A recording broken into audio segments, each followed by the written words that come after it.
Ladies and gentlemen, welcome to the Wednesday edition of the Paranormal Portal. And I'm your host, Brent Thomas. And I hope you guys are doing good out there. I don't know who's there yet. We just launched this thing, but I'm sure those of you that are there are plenty happy to see us. And hopefully more of you stroll in and say hello. It's Wednesday. It's hump day. It's after, what do we call this? Hump day eve, Don? Mm-hmm. Didn't we call it that? Mm-hmm. Is the after hump day eve or something like that? Yeah. So it's Wednesday evening. Our Wednesday stream is officially hump day eve. So Hump day eve. When's your show scheduled? Hump day eve. Yes, That's when we do this Wednesday stream, ladies and gentlemen, and we hope you're doing good. My God, they're coming in bucket loads. They are. Wow. Welcome, ladies and gentlemen, and we are, of course, coming to you this fine Wednesday evening, live and unrehearsed, as always. By the seat of our pants. Yeah. Let's do it. And, of course, it's always a great pleasure to have you here, Mr. Longbeard. Thank you, sir. It's nice to be here again, and I'm so glad it's Wednesday. Yeah, it's Wednesday. It's Wednesday. Because it just means that Saturdays are coming. It is, yeah. It is. Yeah, and good, then we get to do it all over again, of course. That's so. right. Yeah, pretty epic deal anyway, huh? Hey, do we have something going on Saturday? We do, as a matter of fact. Oh. We will be joined, ladies and gentlemen, by the fabulous Mr. or Doctor. Is he a doctor?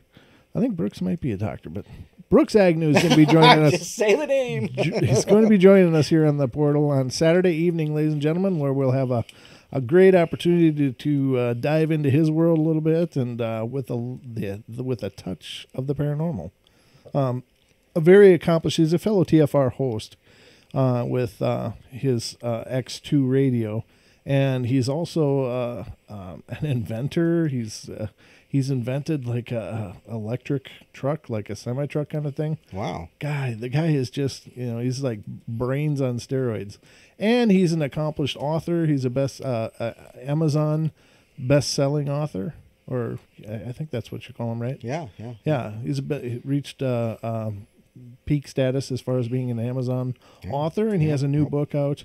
Right now, it's called Charm of Favor, and it has to do with the Clinton crime syndicate. So it's and he's done the Birth series, BEARTH. That's right. And he's pretty well known and regarded for that.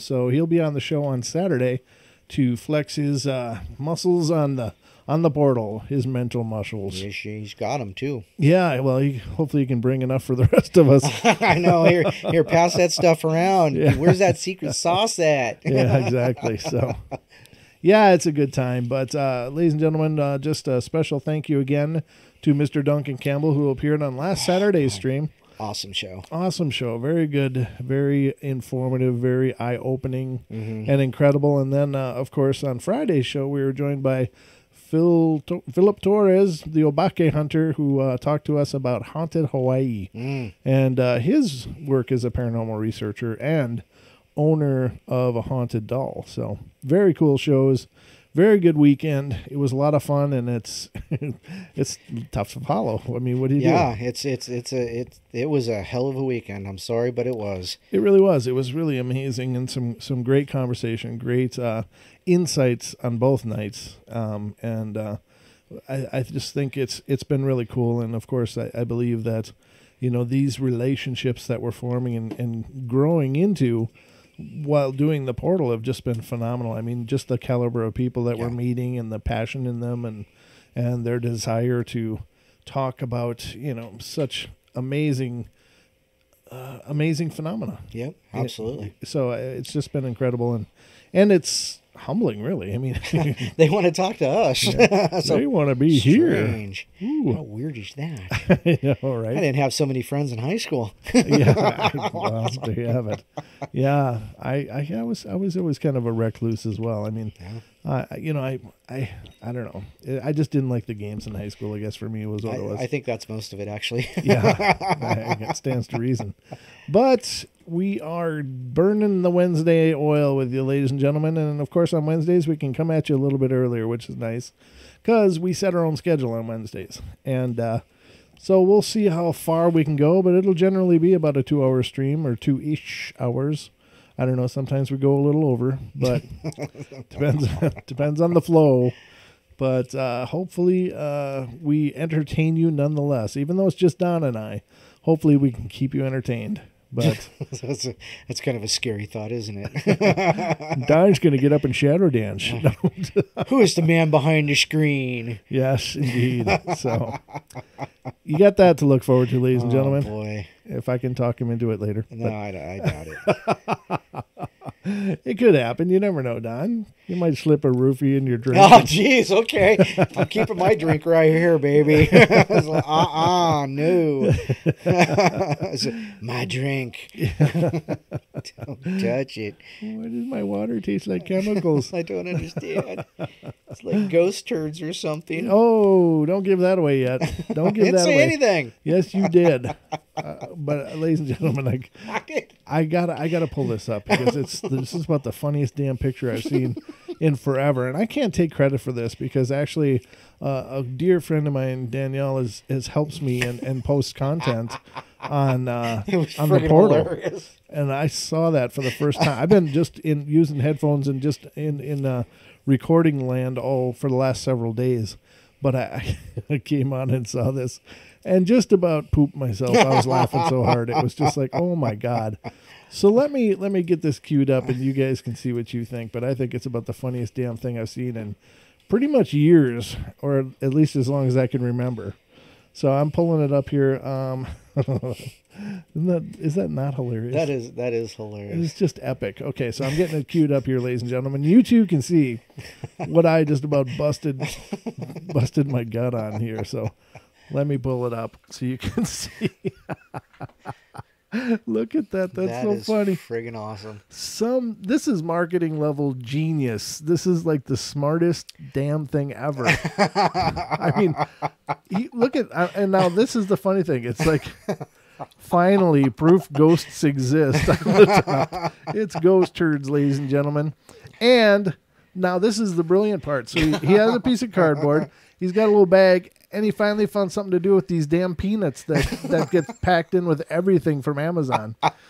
And he's charging $2, $1.99. Only $1.99, and you can own these official, real proof of ghosts and ghost turds. I want this for my studio. I swear to God, I looked at this and as freaking stupid as it is, it just makes me laugh. It's friggin' perfect. It says orderless. Orderless. Is that not hilarious? No. This is brilliant. It's just brilliant. Orderless and non-toxic. And then, of course, the picture has the poop and ghost up here. New and improved. Now I wonder what version 1 looked like. Yeah, no doubt. Oh, wow, yeah. The first ones were from Slimer. So, yeah, exactly. Version 1 was Slimer, and they stunk too much, so we had to get new and improved. Yeah, exactly. So there you have it, ladies and gentlemen. That is what's new and interesting on Paranormal Portal Radio, which is on Facebook.com/Paranormal Portal Radio. Are those not just brilliant, though? And Danny, just want you to know, I love you. That is hilarious. Absolutely stellar. Find more. Yes, outstanding. Yes, LD ghost poop. Yes, very good. Yeah, exactly. That's it. So, I just think that's brilliant. So, oh my goodness, what a great way to start the show! I know, right? That's just so hilarious. So, Don, what's been going on in your world? Oh, the same old, same old. I got ducks. I got to build them a pool. Really? You got to build them a pool? Yeah, they got to. Yeah, they got to have they swim. You got that pond right next to you, though, right? Yeah, no, we're not going to put them down in the pond. I can't shoot coyotes. I mean, I can't keep them safe from coyotes down there. Can't discourage the competition. Yeah, well, remember I told you the other, 2 weeks ago, I had that one come running into my, and it was like, pop, pop, and off he went. I haven't seen him again, so hopefully, but no, we're going to keep them with the chickens. They're okay there, and I just like having those big, fresh eggs. Duck eggs are awesome. They're nice, big, and rich, and oh, gosh, yes. Making me hungry. I have ducks. Yes, so Don has ducks. Oh, yeah. Old MacDonald. Okay, no jokes. No jokes. No jokes. I got jokes, ladies and gentlemen. So, he got jokes. But tonight's show, we're going to do a show on the Black-Eyed Kids because, I mean, it's one of those creepy, dark, horrible subjects, but it's just so damn interesting. I don't know if anybody knows. I mean, there's, of course, the ongoing debate, is this a real phenomenon or not? And I don't know, but I'm telling you, there's a lot of encounter stories. And if you get into the metaphysics of it and the quantum physics of it, okay, anytime people believe in a phenomenon, that energy manifests into something. So does that make the phenomenon real? So I don't know. I mean, this is just, it's one of those chicken or egg things, right? But the point being that whomever had the first encounter, I don't know. I do believe that these things are probably not a new phenomena. It's just the name is new. Right. Black-Eyed Kids. I think that this is a bleed through of the Nosferatu vampire mythos, and possibly birthed a lot of the legend that we've come to know today with the vampire lore. If you're not familiar with what Black-Eyed Kids are, essentially they are these children that show up at like 2 and 3 in the morning in rainstorms and blizzards, and they seem like they're about 8 to 10, maybe early teenage years, and they look down and they ask for help, and they ask to be let in. So they show up at people's houses, allegedly. They knock on the door, ring the doorbell, whatever, and people answer the door, and of course, there they are. There's these little kids outside in the dead of night, when it's certainly not safe for little kids to be out in the dead of night, and they want to be let in. Now, one thing that's commonly reported is that people that encounter these, even before they answer the door, they have this primal fear building in them, and they don't know why. They don't know why. They're just like, a feeling of dread came over me just before I answered the door, whatever. You know, you hear that in so many of these stories relating to this phenomenon. So there seems to be, so we have to, for the sake of the show, we have to say, yes, they're real. We have to say, and I don't know, I've never had an encounter myself, but I can only report on the phenomena. So what the hell was that? Not me. Did you hear that though? I did. I don't even know that sound. Bing bong. Oh, is that a MeWe sound? Oh. It is. Oh my. MeWe.com, ladies and gentlemen. Oh, it's T. Yeah. It's Taz. Taz MeWe something, or she put a smiley face. I'm going to close MeWe. But, okay. See ya. Bye-bye. So allegedly people get a primal fear, and they answer the door. They see these kids in the dead of night in just the worst of circumstances, and the kids are like, can you let us in? We got lost and we need to call my parents, our parents or something. Now, people are at the door, and most commonly people do not let them in. There's only a few stories I've ever read, and we'll get into a couple of those where people actually did let them in, and we'll get into that as the night progresses. Yeah. But sure. What are these things? What are they? Are they an entirely spiritual being? Are they not at all physical, but they appear physical? Are they something to do with the vampire mythos or the Nosferatu, or some kind of variation of that? And that's, again, what leads to so they may be a physical creature, but in a different living state than we are. Do they feed on us? Is there something they need from us physically that they draw from, or that they create, or what is this phenomenon? And nobody knows. So, but the key part is the reason they're called Black-Eyed Kids is because generally when they answer the door, they're kind of looking down. They got oftentimes reported wearing like hooded sweatshirts and stuff like that. So people can't really see their faces, but then they look up. And when they look up, their entire eye is absolutely black. There's not like a pupil, iris, sclera. It's just black. So people are reporting this as what they see. And, of course, that's an absolutely terrifying look. Excuse me. And, of course, if you watch the TV show Supernatural, then that would just mean they're a demon. But In this case, are they a demon? That's another good question. I don't know. Are they some kind of demon spawn thing? Demon spawn. Demon spawn. I don't know. But we're going to get into these stories tonight, ladies and gentlemen, and you guys can be the judge. But, yeah, they're just a creepy kind of thing, though. And I don't know what to make of them personally. I guess, you know, I've always said I don't pretend to be able to say what's real and what's not real. I think in anything to do with the paranormal, there is no boundary between what's possible and what's not. It's just anything is possible. And as you do research into the paranormal, you know, you it see, just gets creepier. It does. It just gets more and more bizarre. And even that, like even the cryptids that people see, it's like, oh, it looked like a broomstick with, you know, with arms, or, you know, look, there's the one that's the night walkers. They look like a pair of pants walking, you know, with night crawlers. Night crawlers, thank you, night crawlers, yes. And you know, I mean, that is absolutely bizarre.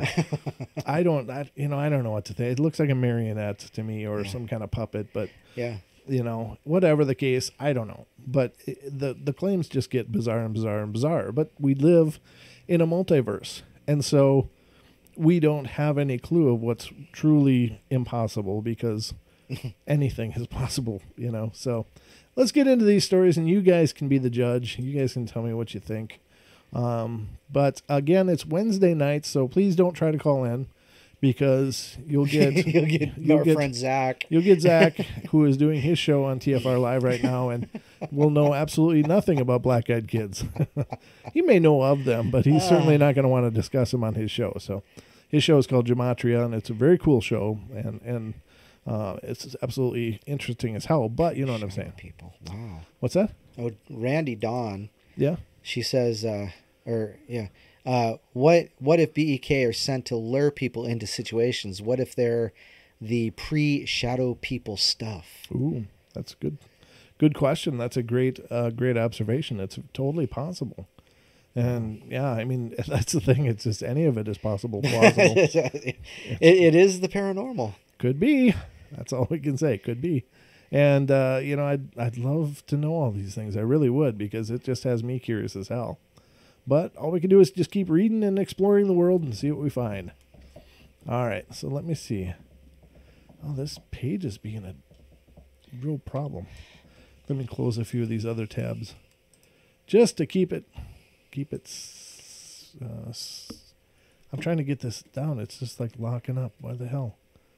Okay, there. That might help. It might. Do you see this? It's just like not scrolling at all. There it goes, kind of. Huh? Yeah, you're leggy today. Well, you know, I'm not. It's just this page or this browser. I'm not sure which. That's probably not. Oh, okay. Yeah, it's probably just not loaded all the way. Well, it's also an ugly page full of a bunch of crap on it too, which is always JavaScript all over it. Yeah. Well, welcome to my world.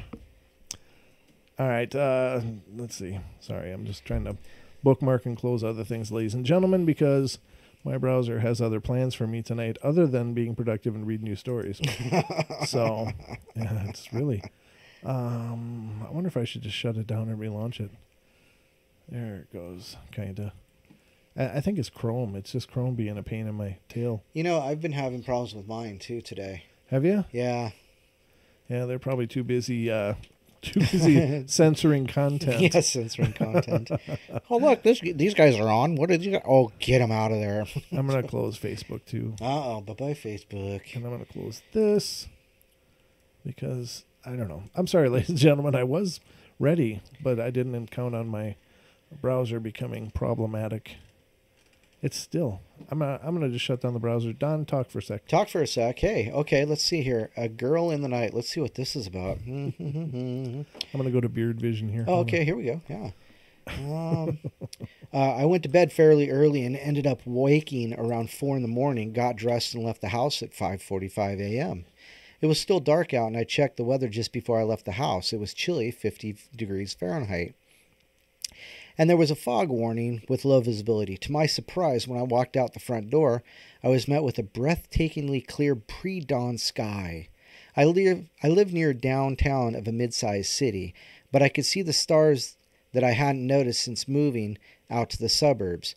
I really like the observational astronomy, so I walked out with my head up, smoking a cigarette, and spotting planets. I passed by a gap in a building that allowed me a closer look at the horizon, and I had just noticed the morning star, Venus, when I almost ran straight into a girl standing in front of me. She was taller than me, about 5'4", and very slender. I'd say she was between 12 and 14 years old. She was wearing a thin white turtleneck and skinny jeans. She was lit from behind by the window of a convenience store, so I couldn't see her face too well, but I could see that she had medium brown skin and a whole lot of curly black hair. As I stopped short a couple of inches in front of her and quickly apologized, she didn't move or look at me. She appeared to be gazing off in the distance across the street. If she had been older, I would have written it off as weird and continued on my way, but I get worried about kids very easily. It wasn't even 6 a.m., and this young girl was out alone and not really dressed for the weather either. I started to feel nervous. The girl looked fine, clean, and whatnot, but her demeanor was so odd I was beginning to think that she may have been attacked or run away from a party gone wrong. I opened my mouth to ask if she was okay, but before I could say anything, she spoke, still not looking at me. "I think I'm lost." She paused for a few seconds before turning her head and looking into my eyes. "Can I come home with you and use your bathroom?" As soon as she looked at me, I felt the bottom of my stomach drop out. I felt so stupid saying this, but there was something wrong with her eyes. She was still partially in shadow, so I tried to rationalize it was a trick of the light, but as I looked back at her, I couldn't deny that there was nothing there. They were black, but it was worse than that. They looked like pits, as though her eyelids opened into a black void inside her skull. Still, she was a child, and I still hadn't had my coffee and stuff. Like this doesn't really happen, right? It's just crazy. People, the tales spinners on the internet. I swallowed my fear and tried to smile. "I'm on my way to Starbucks, and they have a bathroom there, so why don't you follow me?" It was as though she hadn't heard me. Her expression didn't change. She just kept staring at me with those empty eyes. "I need to use the bathroom," she repeated. "I'm lost and I don't have any money. Please help me." Nothing about her face looked scared or pleading. She was completely blank. "I can buy you food," I offered. No reply. "Come on, why don't we just go somewhere warm so I can call your parents?" At this point, I was shaking with fear. I felt ridiculous and frustrated. I just wanted to run home and cry, but no way was I letting her see where I lived. She looked at me for another beat, and then suddenly, as though she put on a mask, her face lit up with an angelic, charming smile. Her eyes, though, didn't change. "See you later," she said lightheartedly, and skipped off in the direction that I had come. See you later? Jesus, I hope not. I turned and watched her go, but before she was even a block away, she looked back at me, and I knew I had to run. Ooh. Well, now there's a story I haven't read before. Which is good. That's what we aim for here on the portal, is not to repeat content. Yeah, this weekly. was only uploaded on October 2017, so just a few months ago. So wow, yeah, that was a good one. That is creepy. That's all kinds of creepy. See you later, though. Ooh. Yeah, see you later. I don't think so. I'm thinking probably not. No, I'm thinking that's when you got to get the hell gone. Yep, there's a bunch of people noping in the chat room. Nope. All right. I'm going to read you a story here. Go for it. I'm going to try to. I'm waiting on this. Got a burp coming up. Sorry. All right, I'll just get going here. Lee Brickley, a paranormal investigator, examined a case. He claimed that a local woman had suddenly heard a terrifying scream, in which she believed to be a child in danger. She ran in search of the child, and after initially not seeing anyone, she noticed that a girl, dressed in white, stood behind her. She stated that the young girl had her hands up, over her eyes, as if she was waiting for a birthday cake, and was silent. The woman, who also had her young daughter with her, asked the strange girl if she was okay, which seemed to prompt her to take her hands away from her face and open her eyes. And that's when I saw they were completely black. No iris, no white, nothing, the witness told Brickley. I jumped back and grabbed my daughter. When I looked again, the child was gone. It was so strange. So, I mean, there's one where it was there, but it's suddenly gone. It suddenly appeared and suddenly left, so that would seem to that would seem to indicate a spiritual presence then. Wouldn't you agree? Yes. Because, like this last story, she just kind of appeared to him, but, he almost walked into her, wasn't watching. But this person saw it, and then it was gone. Phew, gone. Apparition style. Mm-hmm. Yeah. Yeah, exactly. Definitely. So that was a real short one, but a lot of these are very short that I'm reading from this list anyway. According to David Weatherly's investigations, a strange encounter involving black-eyed children occurred in the small village of Aisne, France, in 1974. So 1974, that goes back quite a ways. Okay. That's a ways, yeah. Which would predate the term black-eyed kids then. Okay. The case was originally investigated by Joel Mesnard and Jean-Marie Bigorny. I don't know. I was trying to sound all French there, but once I hit that last name, I was lost. Bijon. How's that? That sounded good. Sounds French. It sounds French, no? No. That's all I got, ladies and gentlemen. Involving two men named only as Alan G. and Patrick V. While leisurely driving around a small village, the two men stopped their car in front of a house while attempting to do a turn in the road. As they glanced into the property's courtyard, they saw 5 mysterious figures who appeared to be looking at them. The figures were around 1.3 meters tall, or 4 feet tall, and were all dressed in the same long garments. Their hair was long, seemingly right down to their waists. The strangest thing by far, however, was their solid black eyes. The figure closest to the men's car gestured to them to come into the courtyard. Unnerved and frightened, the men sped away from the scene. It is claimed that they returned later with more people with them, but there was no sign of the strange figures they'd seen earlier that day. When the investigator spoke to people in the area, one neighbor stated that he had also seen the strange figures. He believed they were children and had seen them playing in the road. Yeah, that's terrible. That's all kinds of wrong. But again, there's that feeling of dread. And I think it's more than just seeing, hey, their eyes look really black. I think it's more than just that. I think it's just this primal, almost genetic scream. Like, this flee or fight. And this one's just a flee.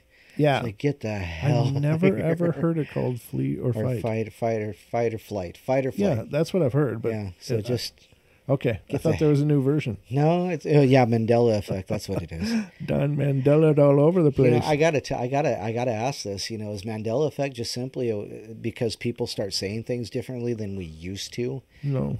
Are you sure? It's always been Berenstain Bears. It's Bernstein, but okay. It is now, but it wasn't.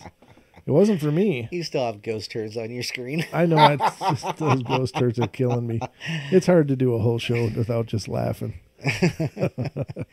Did you guys like that in the chat room? Did they? They did. They thought it was good. Funny. I'm glad you guys appreciated the ghost turds as much as I did, because it's brilliant. It's just brilliant. There's like 6 of those stupid peanuts in there. He's charging $2. That's so hilarious. That is pure genius. That is marketing genius. That is true. I should sell a ghost wallet for $5, and it's just a folded fabric with no money in it. That's actually a replica of my wallet. Don's got the prototype. Yeah, there you go.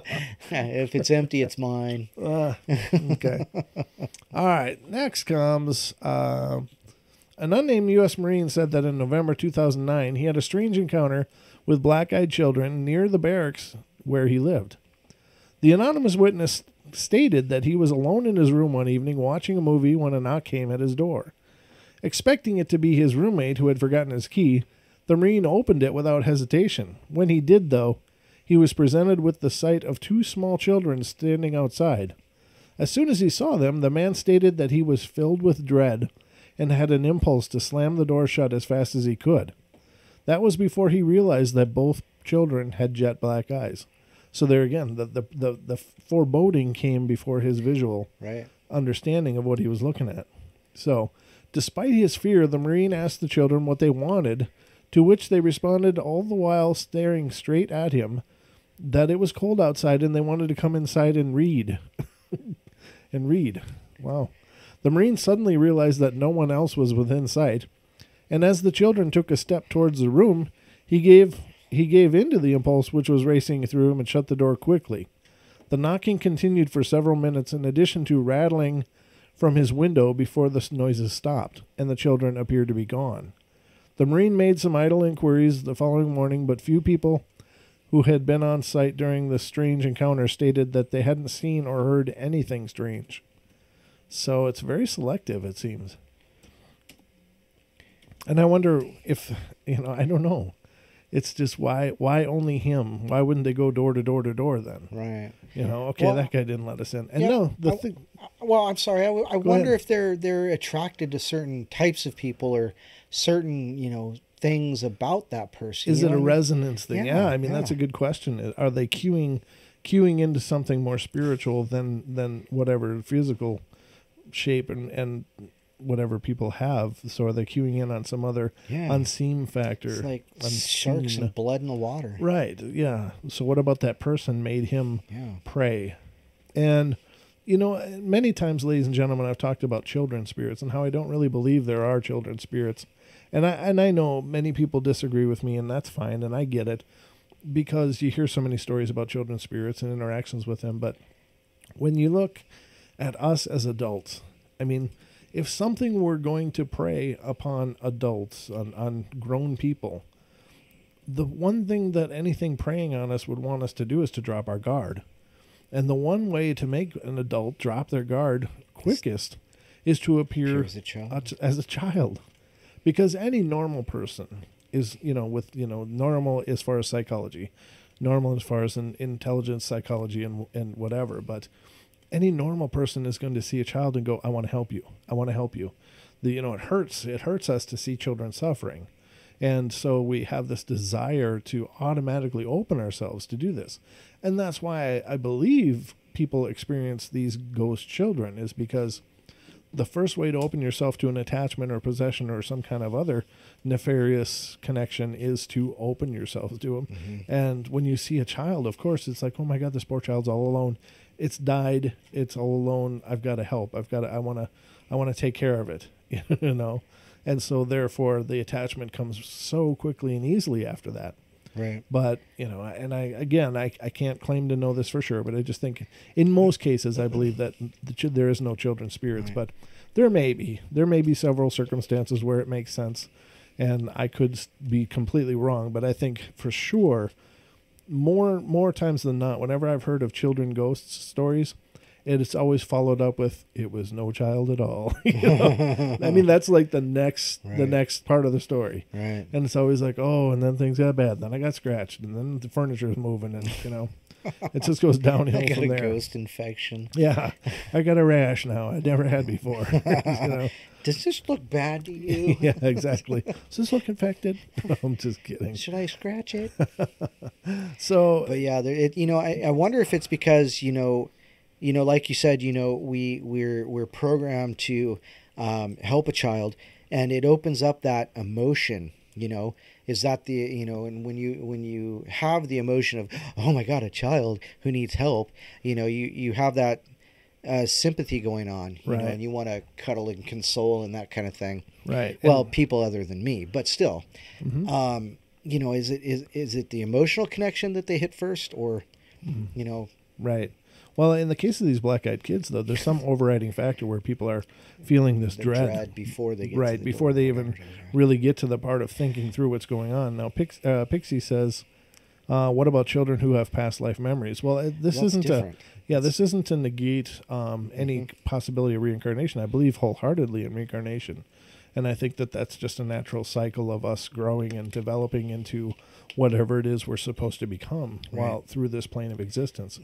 And so, yeah, I do believe that children having past lives makes perfect sense. But I just don't believe so much that they just get left behind, because I think if there's anything good and just and right in the universe, there would not be children ghosts. There wouldn't be children just left behind. It's just like, screw you. Didn't you see the steps?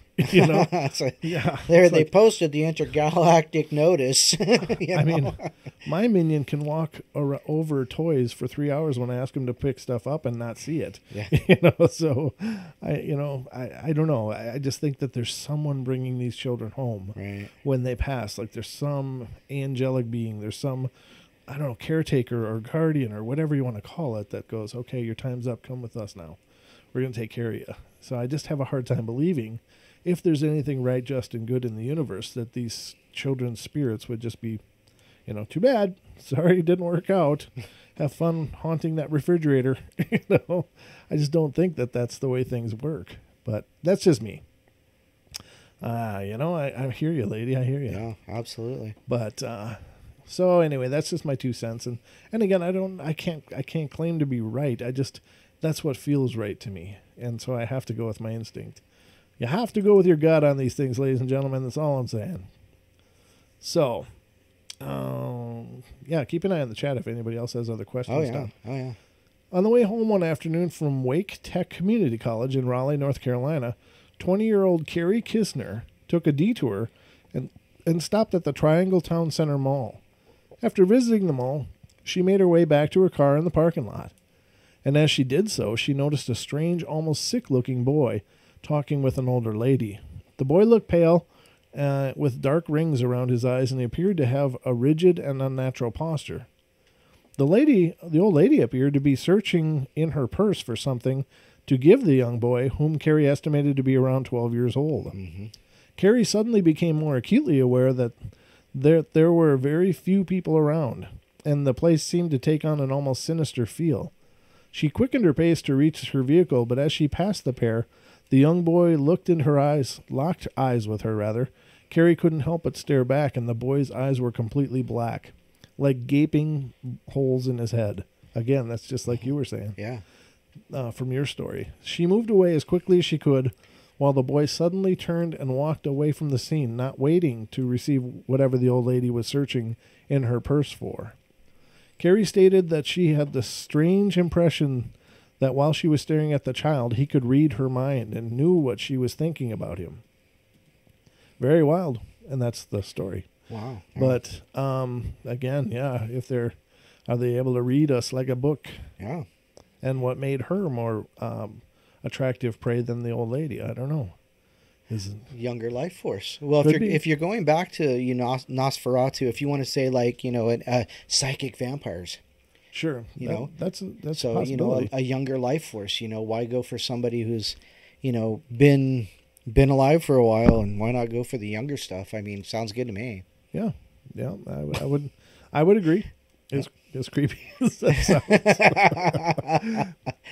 sounds. So now this one is apparently been caught on camera, and it has a YouTube link, but I'm not going to play somebody else's YouTube video.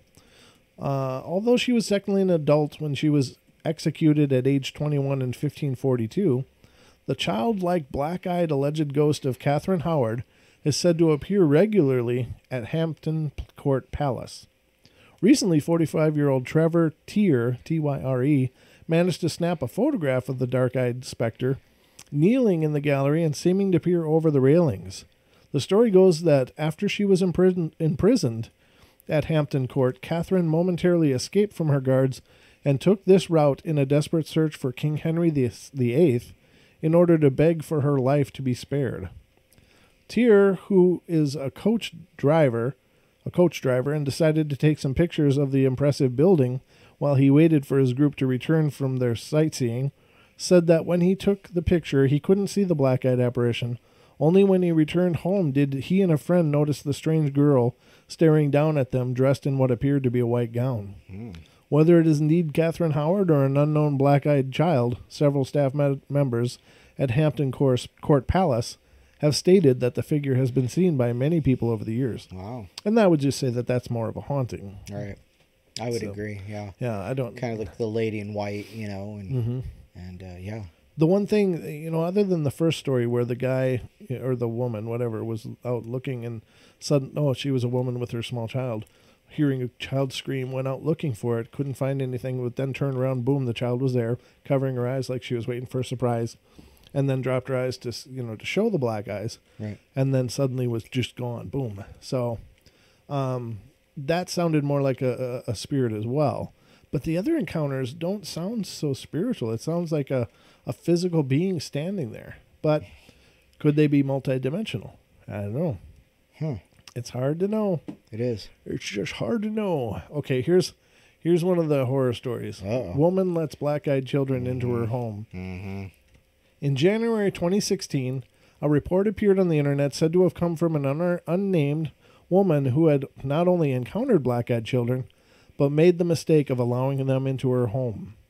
According to the report, it was a decision that she believed would have lasting implications. The woman claimed to live in Vermont and told of how, in the middle of a blizzard one evening, around a year earlier, a loud knocking sounded at the front door of the house she shared with her husband. Thinking that someone had been in a motor accident due to the weather, the woman went to answer the door. A quick look out the window revealed footprints in the snow leading to the house, but there was no sign of a vehicle on the road. Now, a little unnerved, she awoke her husband. As the banging on the door continued, he went to answer it. Two children were stood on the doorstep, a boy and a girl, looking to be around 8 years old. The woman recalled that they were not dressed for the cold conditions outside, and that she felt instantly unnerved by their presence.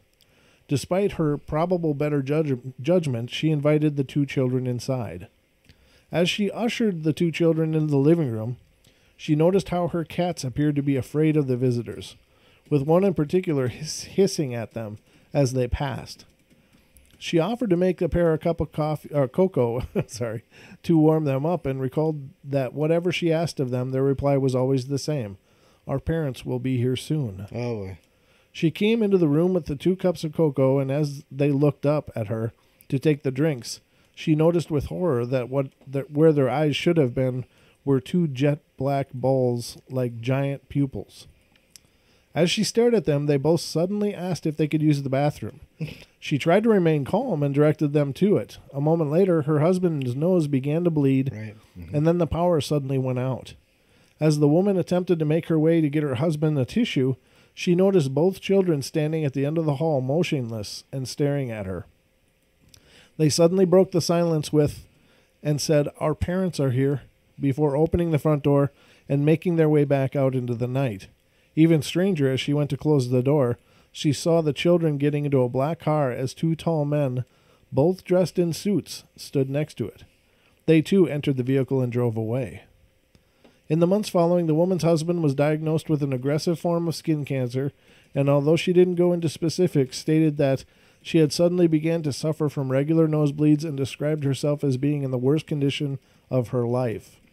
She is convinced that both her and her husband's ill health is connected to that snowy night when they allowed 2 black-eyed children into their home. Yep. Wow. Not good. Not good. And that's a theme that plays out through many of these encounters where people said they let them into the house. There's reports of developing necrotic tissue damage, where it's like suddenly parts of your body start rotting, and it's horrid. Nasty infections, weird fevers, and illnesses that don't ever seem to go away, and some reports of death. So it's definitely not something to play around with. One of the earliest accounts of black-eyed children dates back to 1950 in Virginia and concerns a 16-year-old boy known only as Harold. According to the story, which was researched and investigated by David Weatherly, the teenager was walking home one afternoon when he came across another boy leaning against a fence, as if waiting for someone. Harold attempted to speak to him, but received no response. He was about to walk off and go on with his journey when the strange boy suddenly stated to Harold, "I want to go to your house. You're going to walk me up to your house." It was then that Harold noticed the blackness of the boy's eyes. There was no white, just solid black.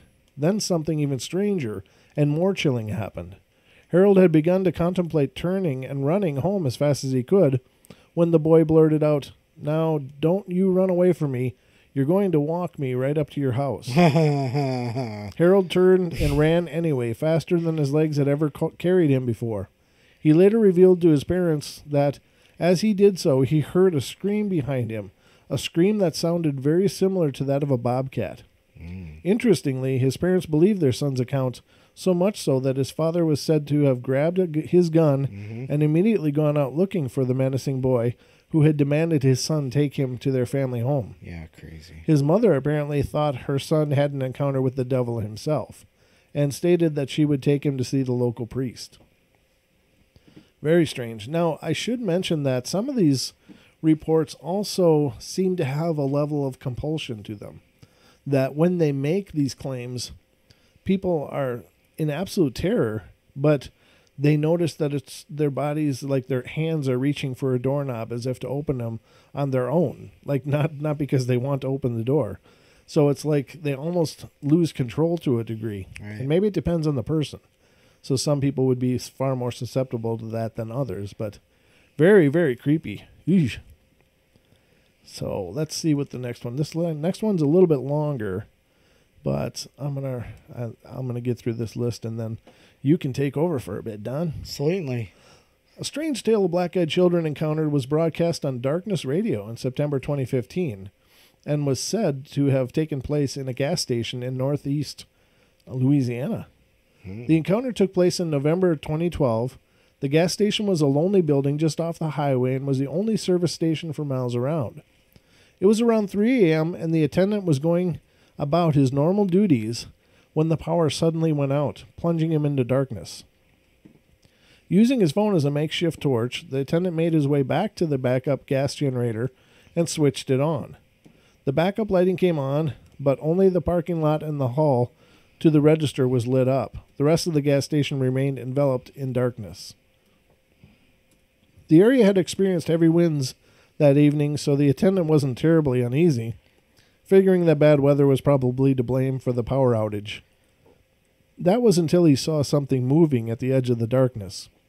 He watched intently for several moments, eventually making out what looked to be 3 children riding bikes. As soon as he saw them, 2 leaped from their bikes and made their way over to the gas station. They stopped at the doorway and stood staring at the attendant, now a little unsettled but still not overly concerned. He made his way to the door and opened it, asking the 2 children if they were okay, and stated it was late for such young kids to be roaming around near the highway. One of them, a young girl, asked him if she could use his phone. As he handed her his mobile phone, her eyes met his, and the attendant saw that they were solid black orbs. "No," the girl snapped. "I need the real one," motioning to use the landline phone in the gas station itself. At this point, fear finally overtook the attendant, and he pushed the door shut and locked it in one move, shouting as he did so that the girl should go home. The children stared at the attendant through the window for a moment longer before turning around, getting on their bikes, and riding off into the darkness. The following morning, the attendant told his boss of the ordeal and requested that he go through the security cameras. However, they had been off due to the power outage. Oh, that's terrible. Now they're messing with power. Wow. Yeah. So it is not known if the power going out was connected to the alleged black-eyed children's arrival or if it was just a bizarre coincidence. I'd say it was connected. We're going with that, ladies and gentlemen. There you go.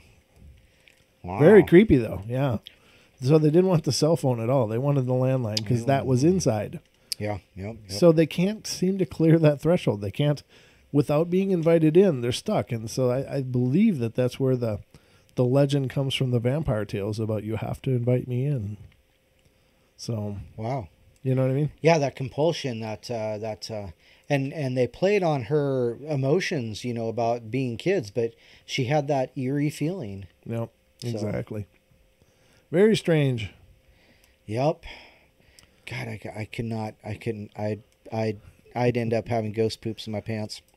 Didn't you get freaked out the last time we did the Black Eyed Kids? Yes. Yeah. Don does not like the Black Eyed Kids. Because one time before we did another one, and if I remember correctly, our stream went down or something. That's right. We had all kinds of technical we had issues talking about them and the MIBs. Oh, we've had all kinds of issues. That's right. That's true. That's true, ladies and gentlemen. Some topics tend to have ill effects on our ability to do our show. But so far tonight, things are going good. So yeah, let's just knock on wood. And keep going. I'm knocked. I have knocked. I've knocked 3 times on the windowsill. There, that's third time. A report from an Ohio man who was given the pseudonym Noetic. Oh, dang it. I was just looking at that one. Oh. Go for it. Okay. Told of a strange encounter in July 2010 with 2 black-eyed teenagers outside the data center where he worked.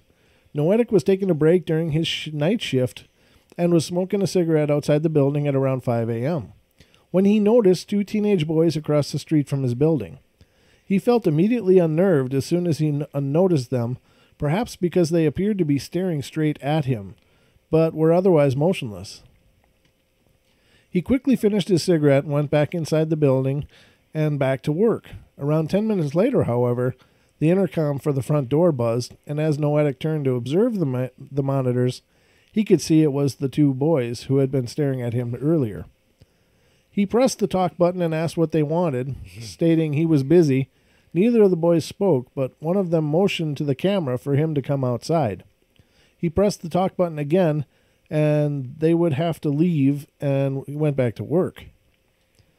The 2 boys continued to stare into the camera as though they were looking through the TV monitor into the room where he worked. Mm-hmm. After another 10 minutes or so, 10 minutes, that's creepy. They're just staring at the camera for 10 minutes. Jeez.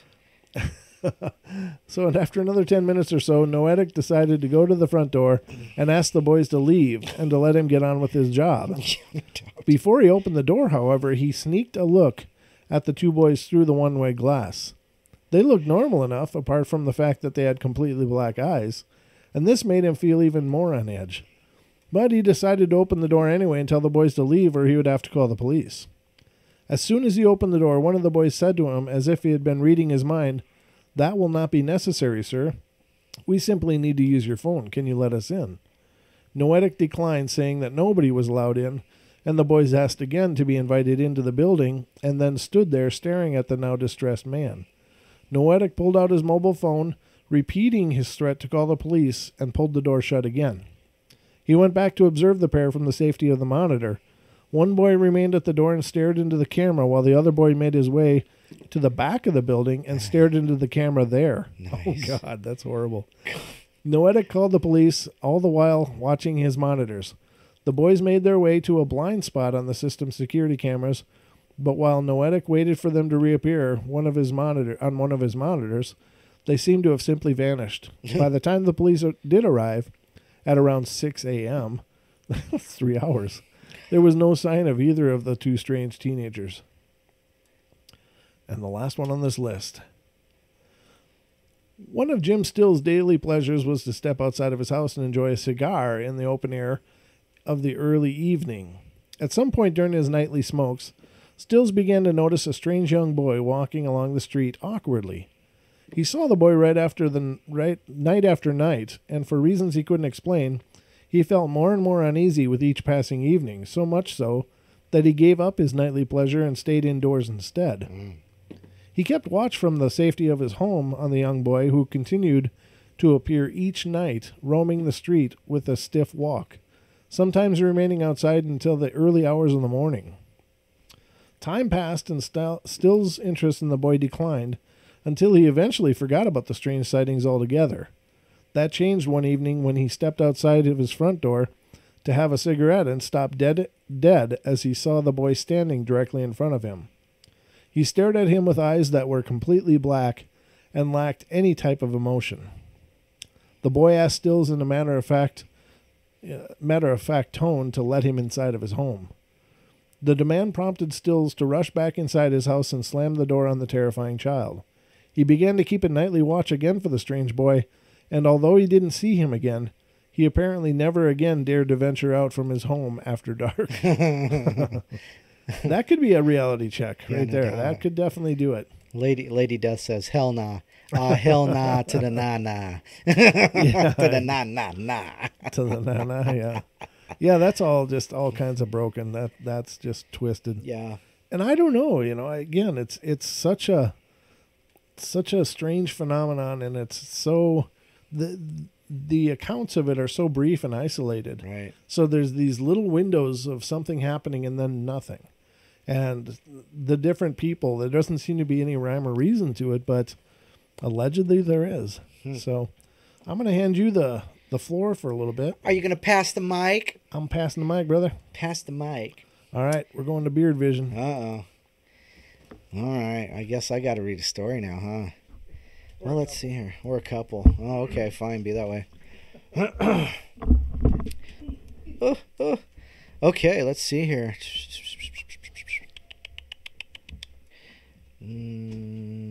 Okay, so I can't read that one. I think Brent just read that one. So let me back up here and get another one. Oh, here's one.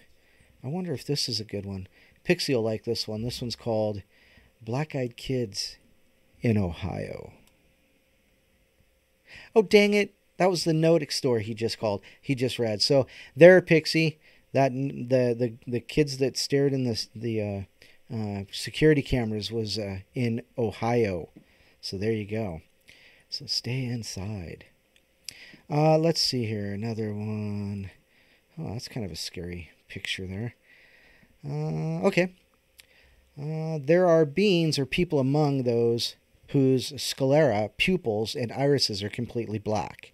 We will refer to them as beings because at this time we really don't know who or what they are. There are numerous eyewitness accounts of people like this in almost every location you can imagine and from many corners of the earth.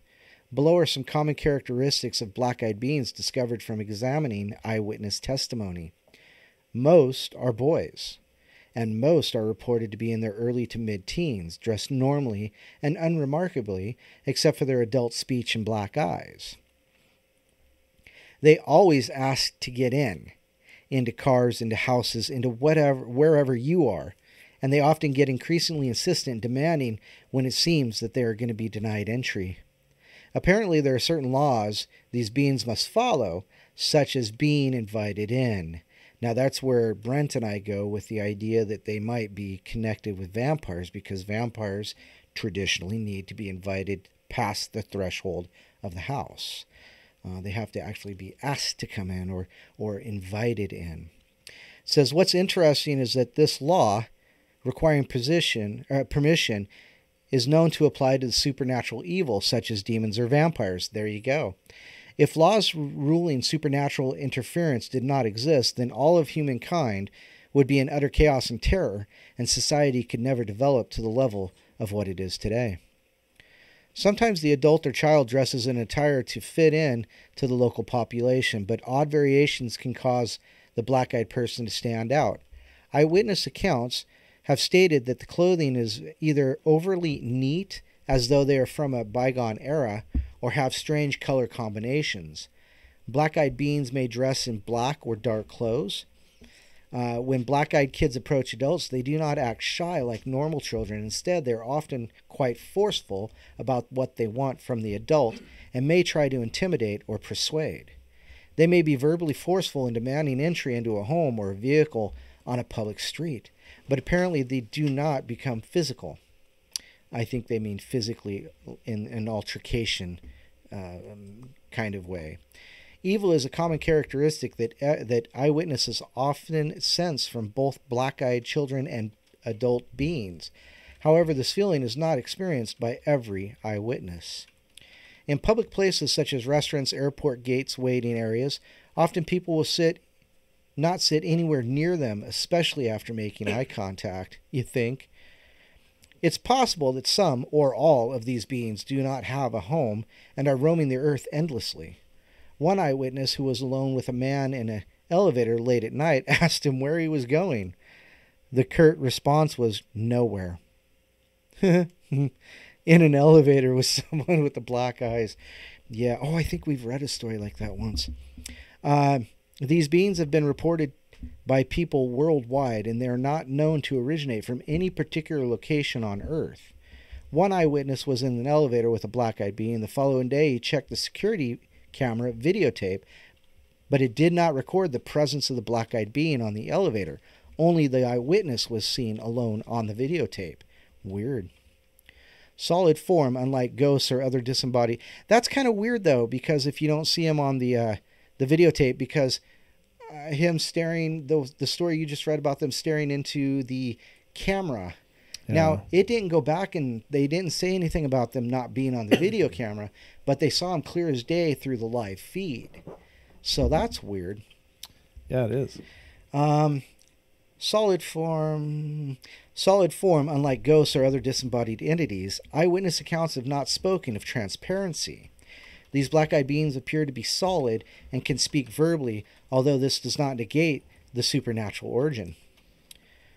Some accounts indicate that at least some of these beings have olive-colored skin akin to MIBs. That's another thing is we've read stories and come across stories and accounts where they've been there was one that we read. They were at the house. They called their parents, and then two gentlemen in black dress, in a black car came and picked the children up. Do you remember that one? The one I just read tonight? No. This was two black guys dressed in black, reminiscent of MIBs, that came and picked the children up, and they said, "Our parents are here now." And they walked out the door and they were gone. Just like, the Dan Aykroyd story. They were there and then they were gone. I remember that. Yeah. Yeah. So, you got to wonder if there's some correlation. Absolutely. And what the hell are the black-eyed or Men in Black? What are Men in Black? Yeah, that's a whole nother enigma. Right. Well, and so I just saw this too. Let me get through this real quick. Eyewitness accounts of the beings often take place at night or inside buildings. Perhaps they cannot tolerate direct sunlight. Vampire. Black-eyed adults could be related to the Men in Black. MIBs who have also appeared with pitch black eyes to intimidate UFO witnesses. An MIB often appeared to those who make it past the close encounter of the first kind. There haven't been any new accounts of MIB visits in recent years. Perhaps these black-eyed beings are of the same race as the MIB, who may now be unemployed. That's ridiculous. That's a ridiculous statement. I've never heard of the Men in Black appearing with black eyes, though. I've heard they've appeared robotic. And they've had no eyebrows and things like that. But I've never heard the claim kind of the Watcher lookers. Yeah, bald-headed, hairless body. Yeah. Yep. So I've never heard. I mean, that's not to say there aren't accounts out there, but in any of them that I bumped into, I have not come across that. In black-eyed beings, apparently the sclera is black as well as the pupil and the iris. Eyewitnesses... Black-eyed beans? Black-eyed beans. Black-eyed peas. I think you're thinking of black-eyed peas. Witnesses are probably not seeing the retina directly. Humans have the classic red eye in photographs as a result of flash photography. To see the eyes of a black-eyed being would probably require a similar intent... Why are you saying bean? Beans. Oh, being. Beans. Oh, okay. All this time, like, why is Don talking about beans? And I'm the one that's always drinking on TV. Beans. Okay. It's just in the enunciation is the key. Please enunciate. There's more than one syllable in that word, Don. Can you give me that in a sentence, please? Being. To see into the eye of a black-eyed being would probably require a similar intense on-access light source. However, if eyewitnesses can actually see a black retina, as some have claimed, then the retina of these... What?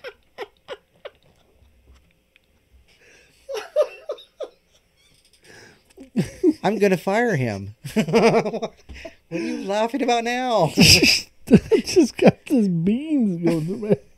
I think you got it stuck in your head. No. Beings. That's what you said. Oh, and everybody in the chat room can just go fly a kite. I'm done with this story. Let's see. Pixie and Danielle and Lori and Lady Death and Randy, you can all just go jump in a lake. I love you, but go away. I'm turning my mic off. Oh, that's so funny. Everybody's here going, human beings. Oh my God. I'm just crying here. I'm just going to sit over here and drink. Even Cindy's laughing. Stop it, Cindy. Oh, that's so funny. Wow. Danielle says Brent is full of beans tonight. It's redneck. It's being. I just got called a redneck. It's like you don't have oil in your car, you have oil. What's that? I have 710, thank you. All right. Wow, there you have it, ladies and gentlemen. Every once in a while, I just blow a gasket. So that was hilarious. And that I thought we were really friends. We are, but I never miss a good opportunity for a chuckle. Mm-hmm. And I got to wipe away the tears. That was so funny. All right, so they are beings, ladies and gentlemen. All right, so was there more to that? Yeah, but I'm not going to go on. This party's over. Just call them kids. But they're not talking about kids. They're talking about beings. Okay. Beings. That's much better. I'm going to have the bouncy ball and go through the syllables. But that was awesome. Very good laugh. Thank you. I don't laugh like that very often. But when I do, ladies and gentlemen, it's usually on this show. Usually doing this show. That's all I can tell you. So, anyway, that was a good chuckle. Whew. I'm all sweaty now. No, I'm not starting over. All right. Not doing it. Somebody asked you to start over? Yes. Okay, well. It's the gift that keeps on giving, Don. Lady Death she says, start from the bean part. Go eat your chili and leave me alone. I, honest to God, thought you were talking about vegetables. I was like, what are black-eyed beans? They're legumes. Yeah, I know.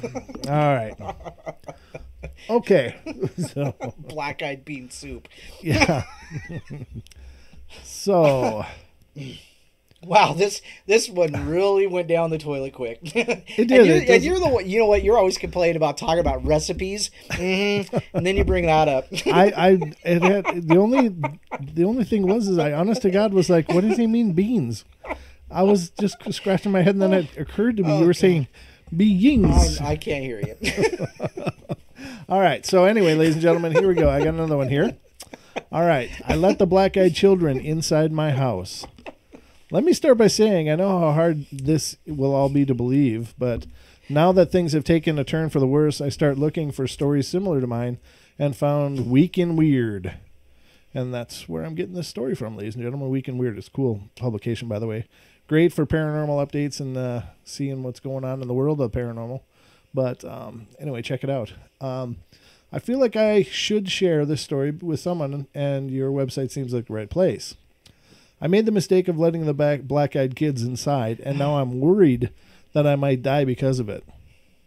I hope this will be a warning to everyone who is ever in the position to make the same mistake that I did. Let me just reposition the microphone. I live outside of a rural town in Vermont.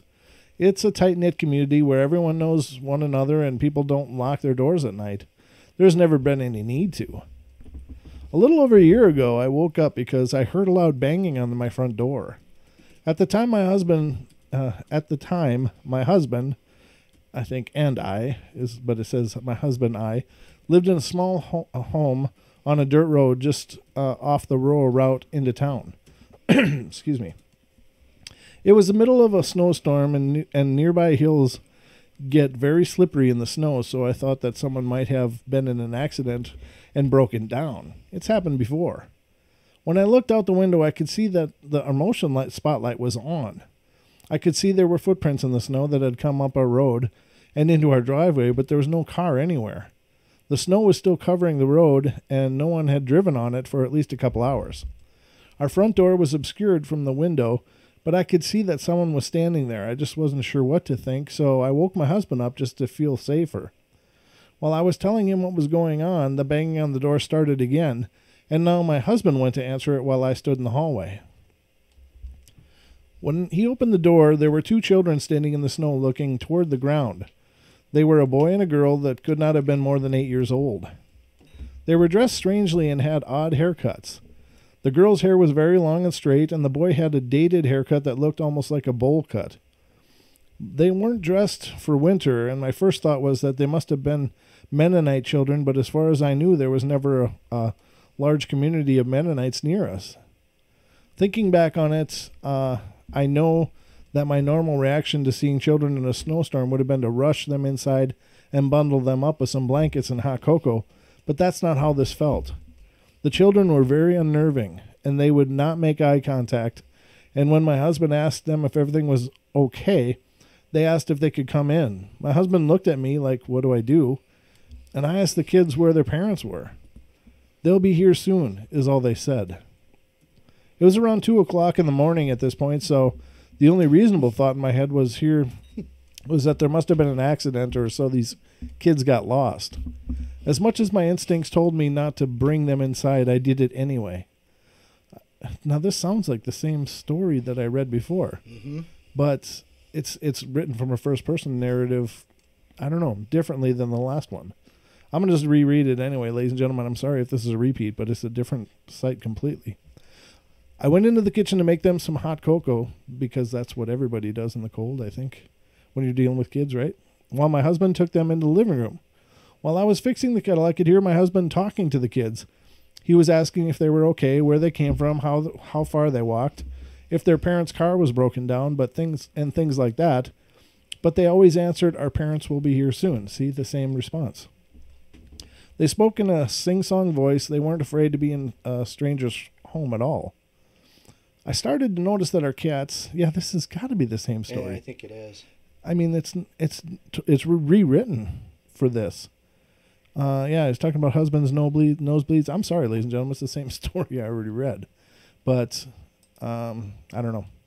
What do you do with that? I guess I'll have to find another one. Okay. Black-eyed kids are real. Yes, they are, as far as we know. Okay. This is black-eyed kids' traits. I guess we could read this, huh? Yeah. Okay, so this is an. Are there any beans in it? No, they're just talking about kids in here. They're not talking about beans at all. So we're in good shape. Black-eyed kids are a particular fascination of mine. Let me start off as of today. I have not had a run-in with the black-eyed kids, nor do I hope to. But there is something that is coldly enthralling about the subject for me. Perhaps it is a modern phenomenon, unlike most of the paranormal encounters that people have, which I disagree with. I don't think it's a modern phenomenon at all. I just think it's a modern terminology for an old phenomenon. You know, and we've talked about that before, is the common vocabulary. Yeah, Sasquatch, exactly. Bigfoot, things like that. Yeah, and ladies and gentlemen, what Don's referring to is that, before there was terminology like Bigfoot and Sasquatch, there were these regional things, like there was Momo, there was grassmen in Ohio, there was wild men in the wilds of like Arkansas and other places, and there was skunk apes in Florida. And while these legends had been going on forever, there was never any correlating terminology for all of it. And then came the Bigfoot, the term Bigfoot, and the descriptions of what this meant. And then you had wood boogers in the South, and the booger man, and boogeyman as a derivative of that. And so all of these terms were out there describing pretty much the same kind of phenomenon. And so once the term Bigfoot came along, all of a sudden there was a unifying terminology that made people realize, because Bigfoot was just in the Pacific Northwest until the people that had their own phenomenon started looking at what Bigfoot was and went, wait, we got that here. Right. So then it became a unifying terminology. And I think that that's the case with these black-eyed kids, too. They might have been demon children or, many other names historically, but now we understand the phenomenon as black-eyed kids. And so a lot of people are believing this is a new phenomena because the terminology hasn't been around that long. But I disagree. I think that, as we've seen in some of these stories from, the 70s and the 50s, this has been going on for a long time. Now, it is an incredibly rare phenomenon. It doesn't happen often. And perhaps the people that it does happen to have not, all of the people have not decided to go on the internet and tell their story either, But I don't think it's new. But anyway, it says the story started hitting the forums back in the 1990s. Right. Primarily with Brian Bethel's chilling story. And he's the one that I think termed black-eyed kids. He's a reporter that had one of the first modern accounts. Of an encounter with two males appearing black-eyed children. You should read the whole encounter of Brian's run-in with these two entities, but in a nutshell, he was in his car and two of them wanted him to give them a ride. Luckily for Brian, he didn't, because in all likelihood, if he had, he wouldn't be around to tell the story. Sorry. Now in here, they do talk about the black-eyed kids' traits, which I think is good. After combing through the stories about black-eyed kids I can find, there are several traits that seem to commonly apply to the run-ins with black-eyed children. They travel in pairs. Most encounters with black-eyed kids are with two of them. Why is this? I can only surmise is that they need to take down their prey, one is usually the speaker while the other stands by silently. Could it be that one is focusing on their mental attack while the other is verbally communicating with the chosen victim? That's a good point. Huh. Black-eyed kids appear in youthful form. The normal situation is for black-eyed kids to appear as a pair of kids in the 10 to 16-year-old range. Reports of younger kids are less common, and there are a few reports of them appearing as adults as well. They insist on getting your permission. Another universal trait is that they need your permission to enter your home or car or to help you with something. In some way, you must invite them into your life. Why? This sounds like a classic vampire trait. Could this be where that part of the vampire legend came from? I agree.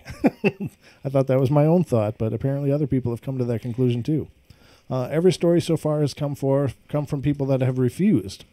Not every one of them, but most of them. Black-eyed kids are psychic. Another common element is among black-eyed kids stories is that they seem to be able to know what you're thinking and show it by answering questions before we ask them, or by anticipating our actions. This is very bad because that means they're in our heads. This also means that they're able to do the next thing to us. They can compel our actions. Common when people encounter black-eyed kids, they find themselves opening doors for them or moving to help them without consciously deciding to.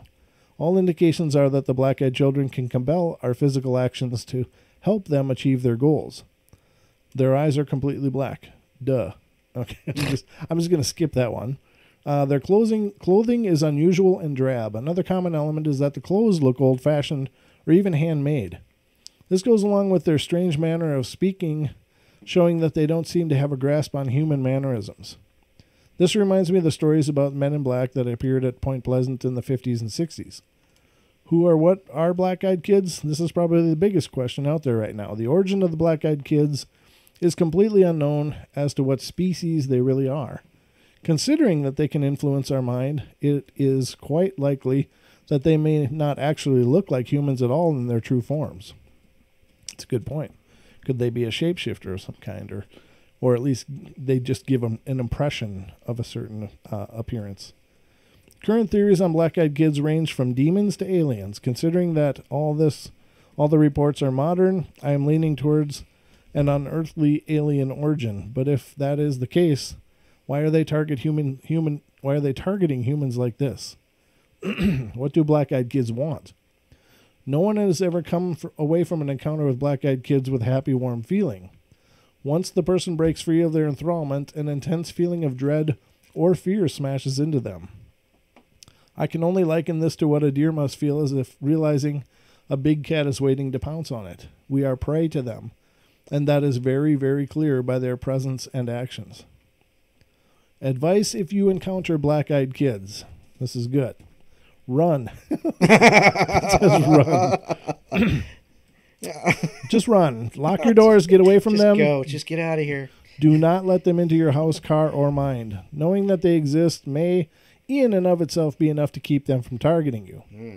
If they can read our minds, they will most likely skip prey that is aware of their existence. In any case, tell them never to come back and to get away from them. Get the hell out. Yeah, so there you go. That's just a quick, what are they, what to do. Good. So when you left for a moment and I was reading that story about the beings, it actually said something in there about maybe being related to the vampire mythos. But anyhow. Oh, cool. Okay. Yeah, I mean that just occurred to me, but it was a good correlation. So. I thought it was unique to me, but actually I've been hearing it more and more since I came up with that. I came up with it months ago when I think just before before I was on Kev Baker's show that one time. I know as when we were going to talk about it that it kind of put it all together. I was like, wait a minute. So, all right, John Northwood Black-Eyed Kids encounter in Portland. That's near us, Don. Yes, it is. It's in our neck of the woods anyway, on the upper inland northwest, Pacific Northwest. That's correct. All right, so back in 1998, Brian Bethel posted the very creepy John Northwood Black-Eyed Kids encounter. The Northwood Black-Eyed Kids report is particularly creepy as it was before the phenomenon of black-eyed kids had become widely known and was not long after Brian Bethel's Black-Eyed Kids encounter. What follows is a transcript of Brian's chat with John, along with some of his commentary that was posted back on Camelot.com, Brian Bet/Ghosts, which no longer exists. There's a lot of skepticism of whether these black-eyed children accounts are real. These earliest reports are, in this writer's opinion, more valid as they predate the black-eyed children phenomena. All right, so I should preface this by saying that John Northwood is one of my very good internet friends, a gentleman of high intelligence and candor. He's an investigator for Spirit, SPIRIT, which is in all capitals, a pagan rights coordinator in his home state of Oregon, and one of the nicest fellows I've ever met. He doesn't joke around about the paranormal, which is why this scares me to no end. I'm absolutely certain it's true. John and I had never talked about the Black-Eyed Kids before. In fact, he wasn't aware that I had an experience like his. He swears that all of this text below is true. I believe him. So, webmaster's note, most of the off-topic dialogue was removed for length considerations, blah, blah, blah, blah, blah. And so this is John Northwood. So do any of y'all really believe in ghosts, or for that matter, kids with funny eyes? Then in parentheses, shiver never again in downtown Portland at night. Kids with what? And another guy says, John, you know I do, and I believe in kids with funny eyes too. Did you see some? And Nancy says, well, I guess I believe in ghosts. This is an excerpt from a chat room, so I'm trying to do it justice here. I've seen kids with funny eyes. And John says, yes, a week ago, downtown Portland, about 23:30. What is that, 11:30? Yes. PM? Yeah. Indeed. Do tell us, Mr. Northwood. And he says, I was downtown Portland, Oregon after a seminar series on software development. I grabbed a bite of dinner at about 10 p.m., and when I left, it was about 11-ish. I grabbed a bite of dinner at about 10 p.m. when it repeats it. All right, so he must have copy-paste cooking there or something. I got in my car, locked and belted up, just started the engine when someone tapped on my window. I was in an above-ground garage on the 3rd floor, so I wasn't too freaked. Good lighting, still some people around. It was one of the guys from the conference, so I rolled down my window and asked what he was up to. He wanted to ride around the block a few times as he was freaked out about who was standing outside his car. I figured, so sue me, that it was some of Portland's homeless or some punker kids, so being a good Samaritan, I let him in and we took off. We drove by his car and there were 3 kids around it, 2 boys and a girl. The girl was weird, just freaky. Clothes and hair and makeup, goth-o-matic. The 2 kids were, just scary as hell. She was probably 14 or 15, the oldest boy was probably 14-ish, and the youngest between 10 and 12. She looked bored and was smoking a cigarette, and the 2 boys were just leaning against the car. They looked way too intense for kids. Anyway, I started itching behind my eyes, like I needed to really look at them, so, like an ass, I slowed down. Big mistake. The 2 boys sauntered over, and the girl stayed against the car. The eldest was on Doug's side, the guy from the seminar, and the youngest was on mine. I made sure the doors were locked, and I love electronic locks, and asked why they were standing around his car. The young one said, it's scary out there all alone, and we just wanted to ride home. The eldest said, you promised you'd help us out, and Doug said, I don't even know you. By this time, I was really on edge, and I felt caught between throwing up and I don't know, it says jazzing. I don't know what that means. Adrenaline just does that to me. I don't know what that means even, but anyway. All of a sudden, Doug said he was getting out of the car, and I told him not to. As soon as he reached for the handle, the two kids, I don't know how to say this right, they looked a lot older.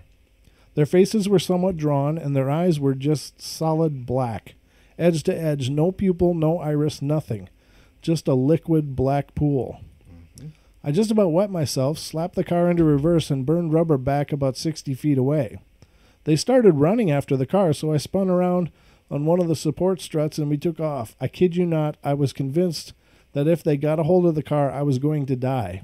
And I'm not in anything approaching a pleasant fashion. Anyway, the oldest one was at the bottom of the garage when we came out and almost made it to my side door. Preservation instinct prevails yet again. We'd come down from the third floor, doing 30-ish, maybe 35 around the ramp.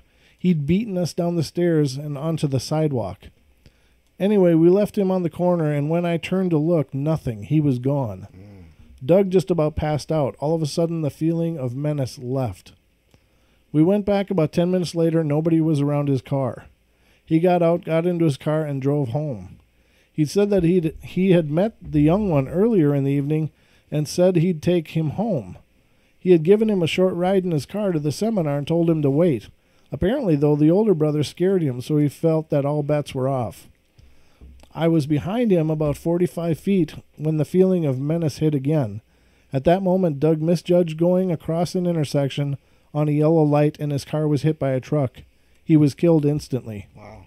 I gave a police report and the whole time felt really freaked out and very exposed. And I got back to my car, got in, locked the door, and waited. I saw the kids again from about 2 blocks away. I'm not making it up. I'm not thinking they were vampires or something like that, but they weren't as pale as they were, and they weren't as skinny as they felt a damn slight more menacing. I left quickly. My only concern now, though, is that this upcoming Wednesday I'm going to go back into the area for another seminar, and I won't be leaving until 9:30. I'm freaked out, people. And that's his story. Huh. So the guy let the little kid in, gave him a ride quick, and then had to park for the seminar part, came back out, and there were 3 of them, ran to his friend. They took off. Came back later. There's no kids around. They're leaving. He's following him, and he sees his friend die in a car accident. Wow. That is just all kinds of wrong. Yeesh. Now, here's another one. Let's see.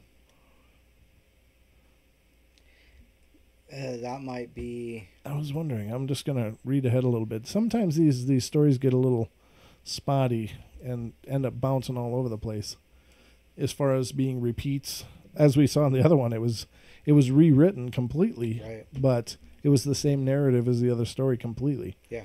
Exactly the same. You know, we find these cannibalized stories. Yeah. You know, just left and right. Oh, this is the same story. This is the same story. It's just written or presented differently. Yeah. You know, and so, you're right. Yeah, we got to be careful because this will be the 3rd time you've read it tonight. Well, this one, yeah. Is this a different one? No, looks like it's the same one. Yeah. Yeah, probably. It is. As soon as you said gave a man cancer, I was pretty sure that's what it was. Yeah, and the parents, they'll be here soon. Yep. Yeah, same story. You know, I swear that's the story too, that at the end the two MIBs come to get the kids. I swear that's the same story. Yeah, it is. Yeah. Because they say they watch the kids go out the driveway and there's two men dressed in suits by a car and they let the kids in and drive away. Yeah, very, very strange. Lady Death says she sent us a story from sent it to the Paranormal Portal. A story about black-eyed kids. Oh, so. I'd love to read it tonight, but I just would rather read it when we have our iHearts TFR. I don't think it's audience. her. Okay. I think it's just something she found to forward to us. Okay. So let me look, see what we got. I see it. Okay.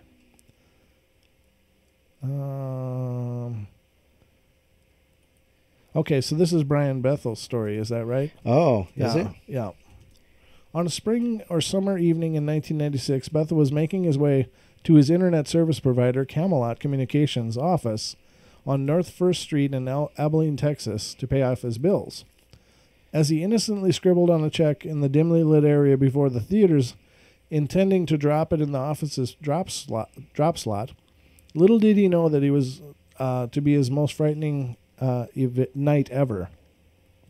He was seated in his car in the parking lot when two boys aged 9 to 12 came knocking on his window. The boys, as he described them, were a somewhat suave, olive-skinned, curly-headed young man and a red-headed, pale-skinned, freckled young man. And the boys wore hooded pullovers. The first boy explained that the two of them had come to watch a premiere of Mortal Kombat at the theater, but had forgotten their money at their mom's house. They therefore requested a ride to their mother's house to fetch the money and get back to the theater. All the while, as conversation ensued, Bethel was consumed by an irrational fear. The boy tried to convince him with his assurances like it wouldn't take long, and they were just two little kids. They didn't even have a gun or anything. Bethel subconsciously reached to open his car door, but he suddenly broke his vision of the boy and came to notice his coal-black eyes, as he described as the sort of eyes one sees these days on aliens or bargain basement vampires on late-night television. Soulless orbs, like two great swaths of starless night. Trying to keep his behavior normal, Bethel muttered a few excuses, pulled at the gear, and rushed away with his car. As he stared in the rearview mirror, he found that the children had just vanished within seconds. Bethel's incidents had allegedly taken place between 9:30 and 10 p.m. that night, an incident he could never forget. Bethel began sending out private emails to a trusted few about his experiences, but soon his story spread like wildfire on the internet. Thus, the personal experiences of this famed journalist was soon shared by thousands of others, some legit, some fake, but soon enough for the black-eyed kids to be regarded as a modern paranormal phenomena. Mm-hmm. Yep, exactly. And thank you for sending that, lady. I appreciate it a lot. It makes it easier when you guys dig up stories for me. I like the way this works. I could use more. Yeah, no doubt. I don't know what to read now. Sorry. See if it works. As they start doing their searches. Oh, my God. Let's see. Even cats don't like them. Yeah, it's the same one, for sure. Let me see what's next. Let me see what's next. Okay, now this is white-eyed kids. Yeah. This is different. Let's get into that one. At least it's got a good twist. It might still be black-eyed kids, but they're white-eyed for now. All right, so... We call them albino. Yeah, let me zoom this one in. Albino. It's another one of those fine gray fonts on light blue. Okay, I live with my brother and his girlfriend in a fairly small southern town. Our work schedules are at odds with each other, which means that usually one of us is home alone at any given time with little overlap. That suits me, as I'm a pretty solitary and wired to make my own fun.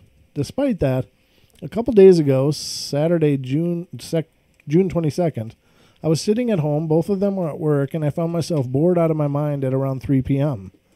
After unsuccessfully flipping through TV channels, I decided to hop in my truck and cruise around for a bit. Driving put me at ease, and usually something I do late at night. The quiet, the lack of activity on the streets, there's something about it that's calming to me. I never really have any particular direction for my joyrides, although I find myself in the old part of town. I figured that was fortuitous timing since I was down to my last cigarette and there's a tobacco shop around there that carries my brand. I looked at my watch and saw that it was 4:45 or so, about time to get home and start prepping dinner for my brother and his lady. Enough time to stop for those cigarettes. Once there, I parked the car around the corner, went in, bought my smokes, and left. I hopped back in the truck, cursing myself for leaving the window up when it was so hot outside. As soon as I was inside, a sudden light tapping on the window startled me. I turned to look out the driver's side window to see a kid, maybe 8 or 9 years old, standing about a foot from the door, staring at me. "Yeah, kid?" I asked. He stood motionless and expressionless for a few seconds. After I asked the question, before saying, "Mister, can you roll your window down?" My hand started to reach for the crank, but I stopped myself. That pit in my stomach was starting to feel wrong. I shook my head and asked, "What do you need, kid?" A few seconds before, the kid replied, "Mister, I think I'm lost." I started to realize that besides this kid's mouth moving, he hasn't budged at all since knocking on my window. No change in facial expression, nothing. Where are your parents? I realized that my voice was starting to quiver. What the hell? I'm a veteran. I'm not easily intimidated, and this is just a child. He said, "I can't find them. Can you drive me home? Please take me home. Just unlock the doors and I'll get in." At this point, I feel like something's up. I look away from the kid for the first time to make sure I put my keys in the ignition. Check. I glanced over my right shoulder, wondering if this kid was bait for some kind of robbery, but there weren't even cars behind me for about a block, let alone people standing nearby. I'm psyching myself out. This kid needs some help, I told myself. So I looked back at the kid and my blood ran cold. Why hadn't I noticed before? This kid has no pupils. He doesn't even have irises. It's just white. Not like he's blind, where pupils are milky, just stark white eyes. He still hasn't moved a muscle. Then I noticed his skin, pale, almost transparent, almost translucent. I quickly turned the ignition and my stomach dropped like I'd made a big mistake. As soon as that thing standing outside my truck heard the engine fire, he scowled and started knocking on the window. Not the light tapping from before, but hard. "Mister, just let me in your truck and take me home. It's okay." I don't know how, but I could feel his voice more than hear it, where previously what he was saying was hard to make out. I threw the truck into drive and peeled out of there. Glancing in the rear view, only once I'd cleared a full block. The kid still had barely moved, and only turned his head to face me. What the hell? I kept yelling to myself. I couldn't say anything else. I kept driving at about 15 miles per hour over the limit, and I'm pretty sure I blew through a couple of stop signs. It wasn't until I actually pulled into my driveway that I realized I was even heading towards home. I put the truck in park and took a few breaths to calm myself. After I got my bearings, I looked outside and realized that it was dark out. Late twilight, almost night. I looked at my watch, which read 7:01. I was no more than 5 miles away from that tobacco shop, but it took me almost 2.5 hours to get home. Where did I lose that time? It took me another 20 minutes to get up the courage to step out of the truck and go inside the house. When I did, I went straight to my room, grabbed my Glock, and went around the house making sure all the doors were locked. My brother and his girlfriend wouldn't be off work until 8:30, so I had to make sure the house was empty. It was, after all. I just can't shake the feeling that I'm being watched. I spent Sunday drinking and keeping my Glock close by. And this morning, I called in sick to work. Last night, I told my brother what happened, and he thinks I overreacted, but I know what I saw. I still haven't seen the kid, though I was sure I would as soon as I stepped out of my house. I just spent the past couple of days totally paralyzed, but by this morning, my courage was bolstered. My workday was nothing special. I'm in the IT department of a small regional hospital, and today was nothing out of the ordinary. As usual, just calls from doctors who act like they've never touched a computer in their lives. It wasn't until I left work that anything out of the ordinary happened.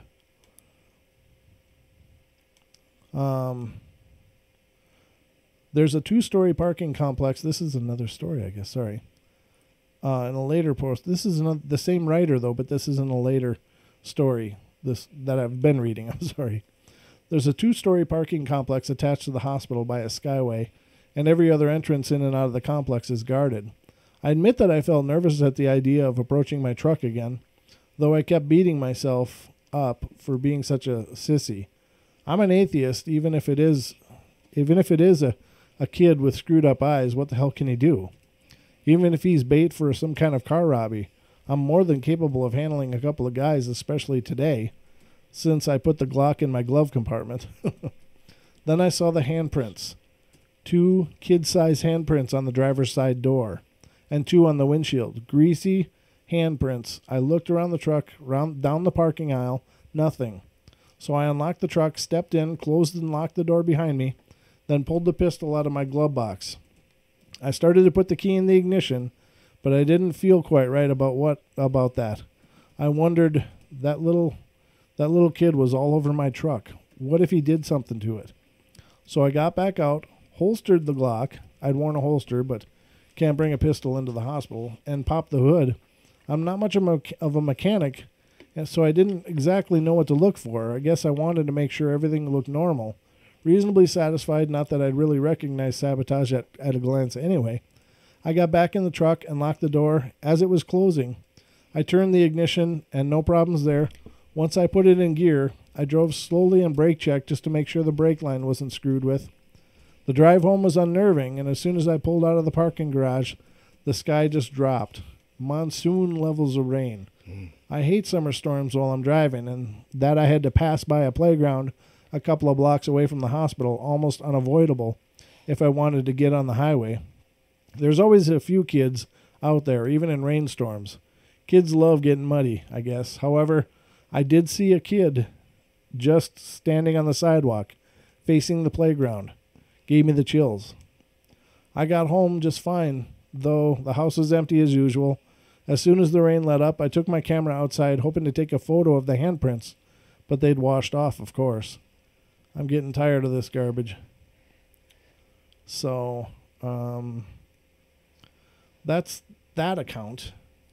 Those are the way those are put together is just really weird. It is, and I don't know why this author of this page has to break up the stories into sections like that, but apparently he has to inject his explanations into it. Yeah, well, here's the one from out of Michigan. I lived in Michigan, just out of Flint, for a period of time. And again, it's... Let me just scan this page quick. Did you have something else you wanted to read, Don? Sure. Yeah, I got one here. This is a long one. Holy macaroni. Okay, well, I got a good one. You just breathe over there. Take a minute. Okay. I headed out to mow my lawn. In the front of the ditch of my road, I have tons of bushes and flowers neatly set up. To my surprise, someone had come by and stepped all over my roses. I was deeply upset. The next day, I saw 2 kids walking down my road.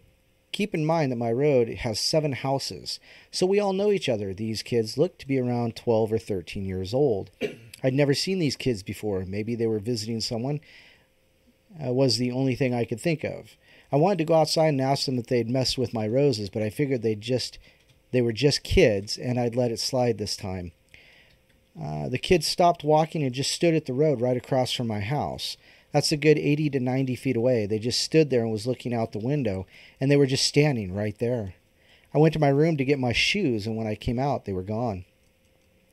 Now, this is where everything went to hell, right here. It was 8 p.m. and started to get dark out. My power went off and on a few times. I'm not sure if this had to do with what happened, but it did freak me out. It finally came back on. Around 8:20 p.m., I heard knocking at my front door. Around here, people all tend to know each other, so we usually open the doors to see who it is. I turned on my porch light and looked through the little hole on my door, but it was just pitch black, even though the light was on. I don't know why, but I was extremely terrified. I started to put my hand on the handle, and I asked, "Who's there?" Some kid answered, "Sorry to bother you, mister, but we're lost and we need to borrow your phone." I have a spare cell phone you can borrow for a few minutes, I told them. "Let me go and get it and I'll come outside with you." "No. You let me in right now." He started banging on my door. I'm not talking about just hitting it. It was like some grown man was hitting it. I said, "Kid, you quit that right now. I have a shotgun, and if you try anything, I will shoot." The kid kept screaming, "Let me in now. You're making a mistake." I grabbed the shotgun just in case and held it off to my side, the side of my leg. I put my hand on the lock and unlocked the door. This is where I made my mistake. I opened the door expecting either both kids or just one kid with a weapon or something, but these weren't little kids standing at my door. It was 2 people, and they both looked to be 12 or 13, but their eyes were pitch black. I felt terrified again. I felt like putting the shotgun down and letting them in. I'm not sure why I felt this way. As I had the door open for those 3 to 4 seconds, the taller kid started to walk forward and come in. I kicked my door shut as hard as I could, and I locked it. At this point, I heard them both crying and screaming in a strange, distorted, high-pitched way, followed by some banging on the door. I went to check my back door just to make sure it was still locked. Thankfully, my back door was locked, and by the time I headed to my front door, they just stopped. I loaded my shotgun. it wasn't loaded in the first place? I loaded my shotgun and opened the door expecting these things, but they were gone. I heard some footsteps and my neighbor was coming by. He heard some weird screams and came by to check on me. I stood there, probably looking like death, with a shotgun in my hand. I let him in and told him about the entire event. He told me to call the cops, but I was positive they wouldn't believe me. I never called the cops. He left, and I spent the next 2 days without sleeping. I have no idea what those things were. I sometimes have nightmares about them. I'm not sure if anyone has ever seen these things, but if you ever do, or you hear kids telling you to open the door, grab a weapon and stay in your house. He never mentioned the eyes. He just said that they were kids. Yeah, it's hard to know.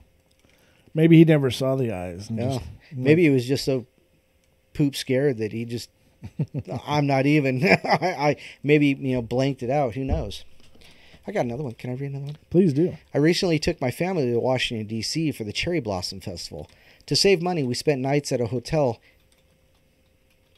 We spent nights at a hotel in a motel in Maryland. I think it's supposed to say a motel in Maryland. Just a metro ride away from the mall. Our third night there, as we lay down and tried to sleep, we heard a loud and urgent knock at the door. "Is this my hotel room? Let me in," shouted a young female voice. We could hear the same thing happening at each room up and down the hallway. She knocked at our door 3 or 4 times. Sleeping nearest the window, I opened the curtain and looked at the girl. Her eyes were wild. Well, did she knock on the door? Why is he looking out the window at her? Her eyes were wild, all black.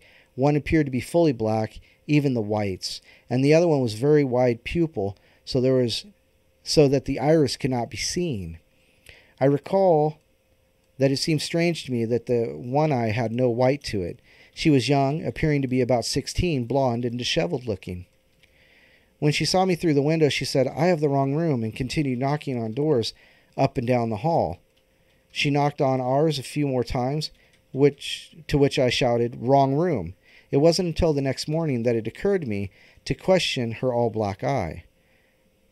I was a bit groggy, having been rudely awakened.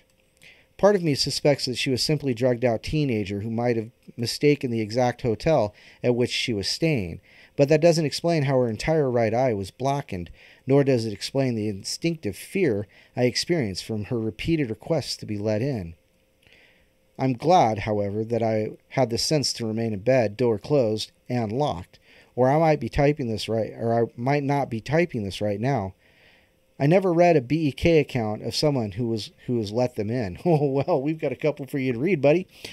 Yeah. So there you go. There you go. It's all fun in the portal. Wow. Yep. So I hope you guys are enjoying these stories, and I know that it's a creepy phenomenon. It really is. It's really bizarre to, think of these things lurking out there.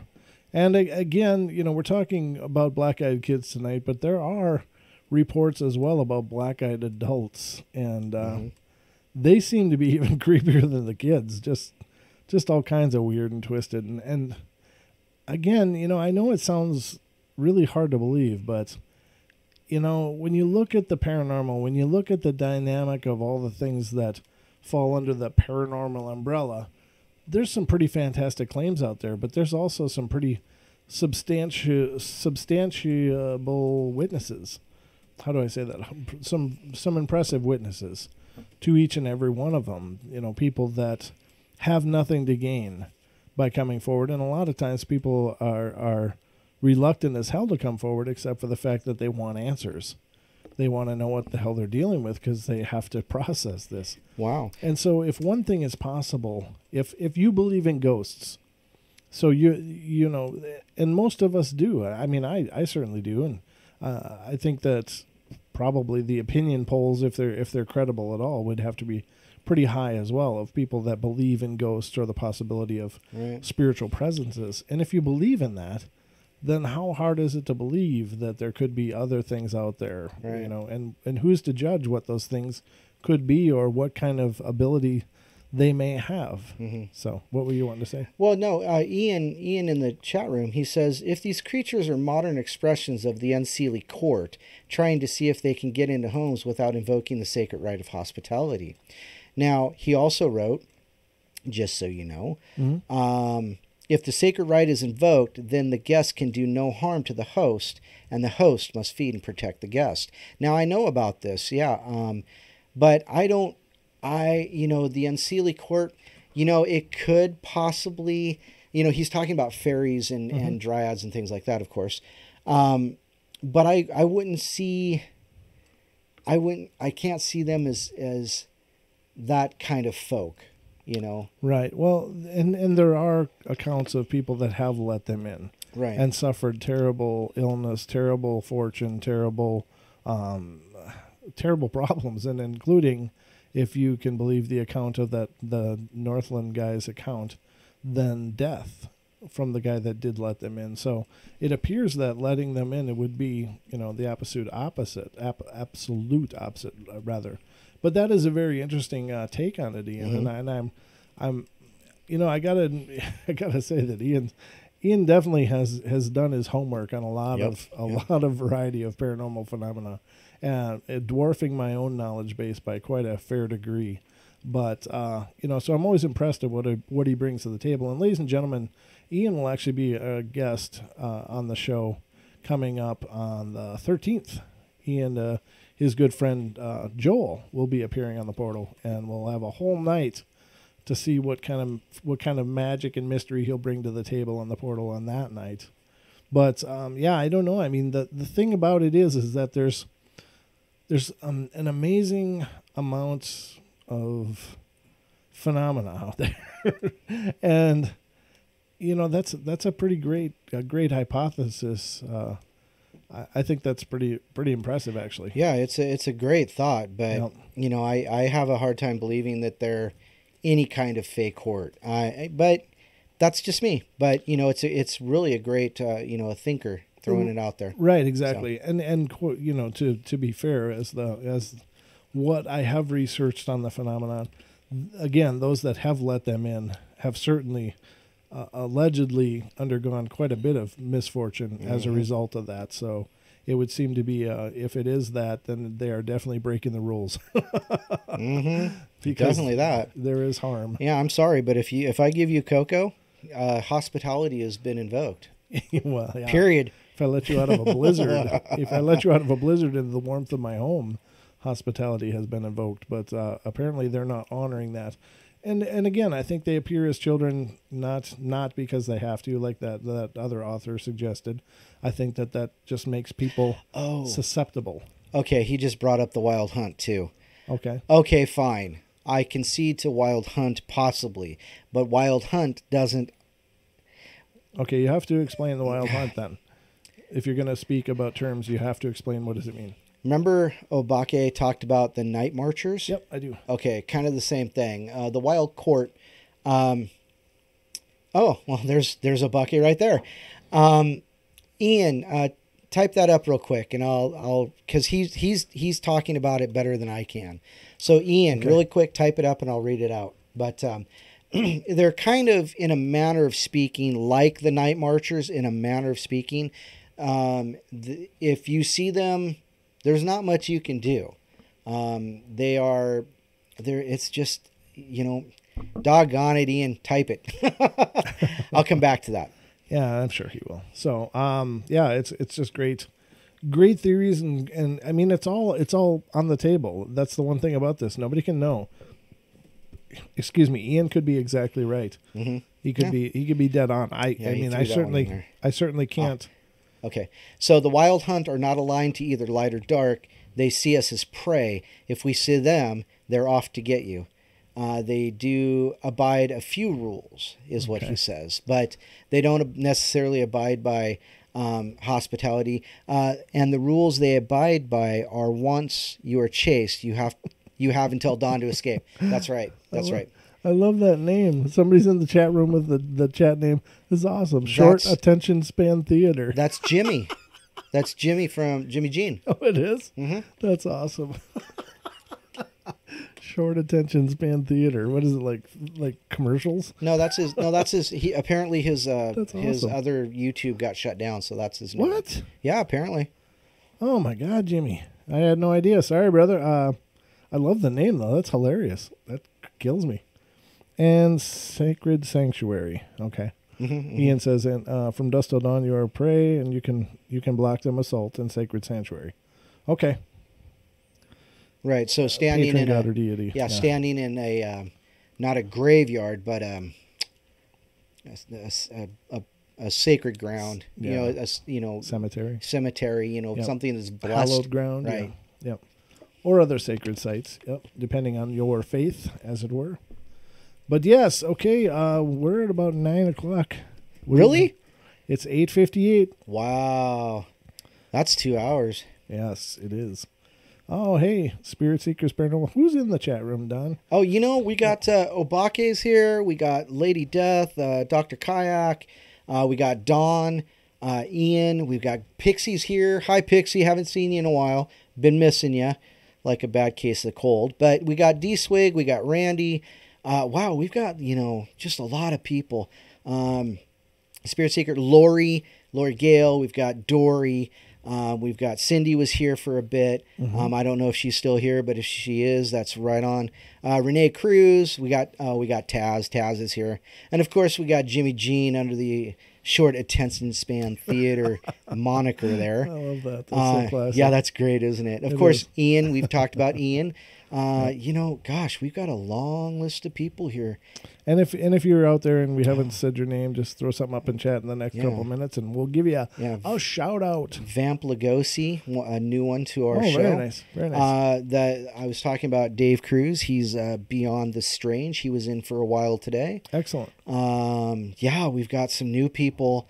We've got some of our favorites. And, of course, all of our new people will become favorites as well, I'm sure. Lori Gale. Yeah, Lori Gale's here. Yep. Very cool. It's been a great night. We've had people in and out, and it's just been rocking.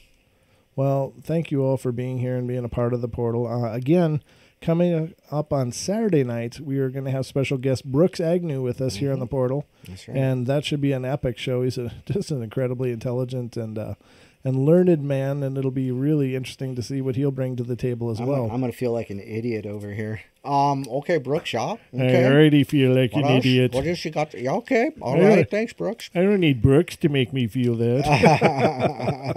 I did want to go quickly. Let me go through the laundry list here. So Regla's here. Shout out to Regla. Regla. Hey, and Danielle, Regla. Of course. Oh, Danielle, did you see that he showed the ghost poop? One more time. One more time. I got to show that one more time. That is so freaking brilliant. All right.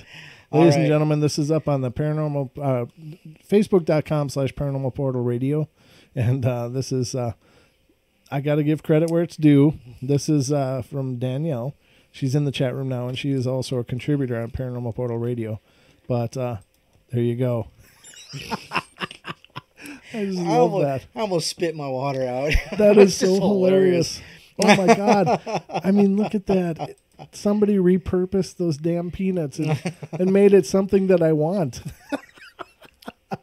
Ghost turds, ladies and gentlemen. That says up here, finally, proof ghosts exist. $2 for those, like 6 or 7 of those peanuts. Craziness. That's brilliant. That is so brilliant. So there it is, ladies and gentlemen. And you saw it here on the portal. I can't take credit for it, but thank you, Danny, for putting that up there. You are my hero. That is brilliant. But coming up on the portal in the near future for April, as I have it at this moment. So the 7th of April, this Saturday, coming up is Brooks Agnew, and he's an accomplished inventor. He's a fellow TFR host. He's an accomplished author, bestseller on Amazon. Brilliant man. He's going to be on the show on the 7th. Then, moving up to the 13th, we're going to have Sean and Joel. Sean is, of course, Ian's Magic Oak.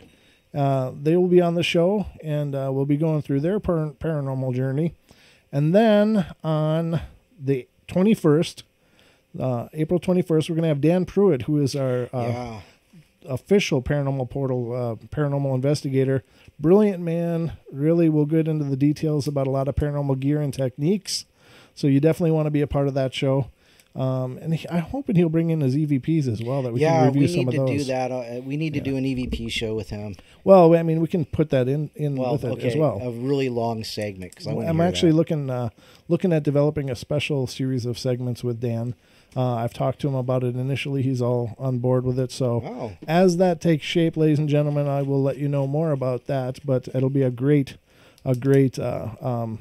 feature to add to the Paranormal Portal umbrella. And then on the 28th of April, we'll have Deb Varner, the Paranormal Portal psychic, doing free on-air readings to callers of the show. So definitely mark your calendars, ladies and gentlemen. Some great shows coming up. It's going to be a real exciting month here in April. So I don't know, Don, what do you think? I think that you're going to be alone not a Friday from this Friday, a week from this Friday. You're going to be alone here on Friday the 13th. Oh, that's fine. I love Friday the 13th. Yeah. I've always had good days on Friday the 13th. Or at least they've been, decent. I've never had a bad Friday the 13th. Don't give me that maniacal laugh. I have good Friday the 13th. I'm very contrary to the norm. So, ladies and gentlemen, thank you so much for being here, being a part of the show, and making it great. Please spread the word. Please make sure to hit the like button on the videos. So if you haven't, you're listening to the sound of my voice right now, please like the video. It definitely does a lot to promote the video itself, and hopefully get it promoted on the YouTube algorithm, so that more people hear about the portal, and it just makes it better. So also find us on Facebook, facebook.com/Paranormal Portal Radio. What are you looking at, Don? I'm mad at Pixie. Oh, okay. You're getting the pouty face there. So all right, ladies and gentlemen. So that, I guess, concludes our journey into the Paranormal Portal tonight. But we hope you've enjoyed your ride. And it was a great show. It was great. That was a great laugh. I love that. I love those beans. Yeah. All right, love you all. Be good to each other. Be kind. Be nice. And we'll see you on Friday for the Friday edition. It's going to be a busy day for me. It's the missus's birthday, so I don't know how that's going to work. Don, you might be flying solo on Friday. Don, come over to the studio quick. Oh, I don't know about that. 2 hours. Oh my goodness. 2 hours of the beard. Oh goodness. In beard vision. But anyway, ladies and gentlemen, thank you so much for being here. And again, we'll see you Friday, Saturday. Great shows coming up all of April. So take care of each other, and we'll be back. Love you. See ya. Love you. See ya. Love you. Mean it. Move along. Nothing to see here. All right. Good night, ladies and gentlemen. Night.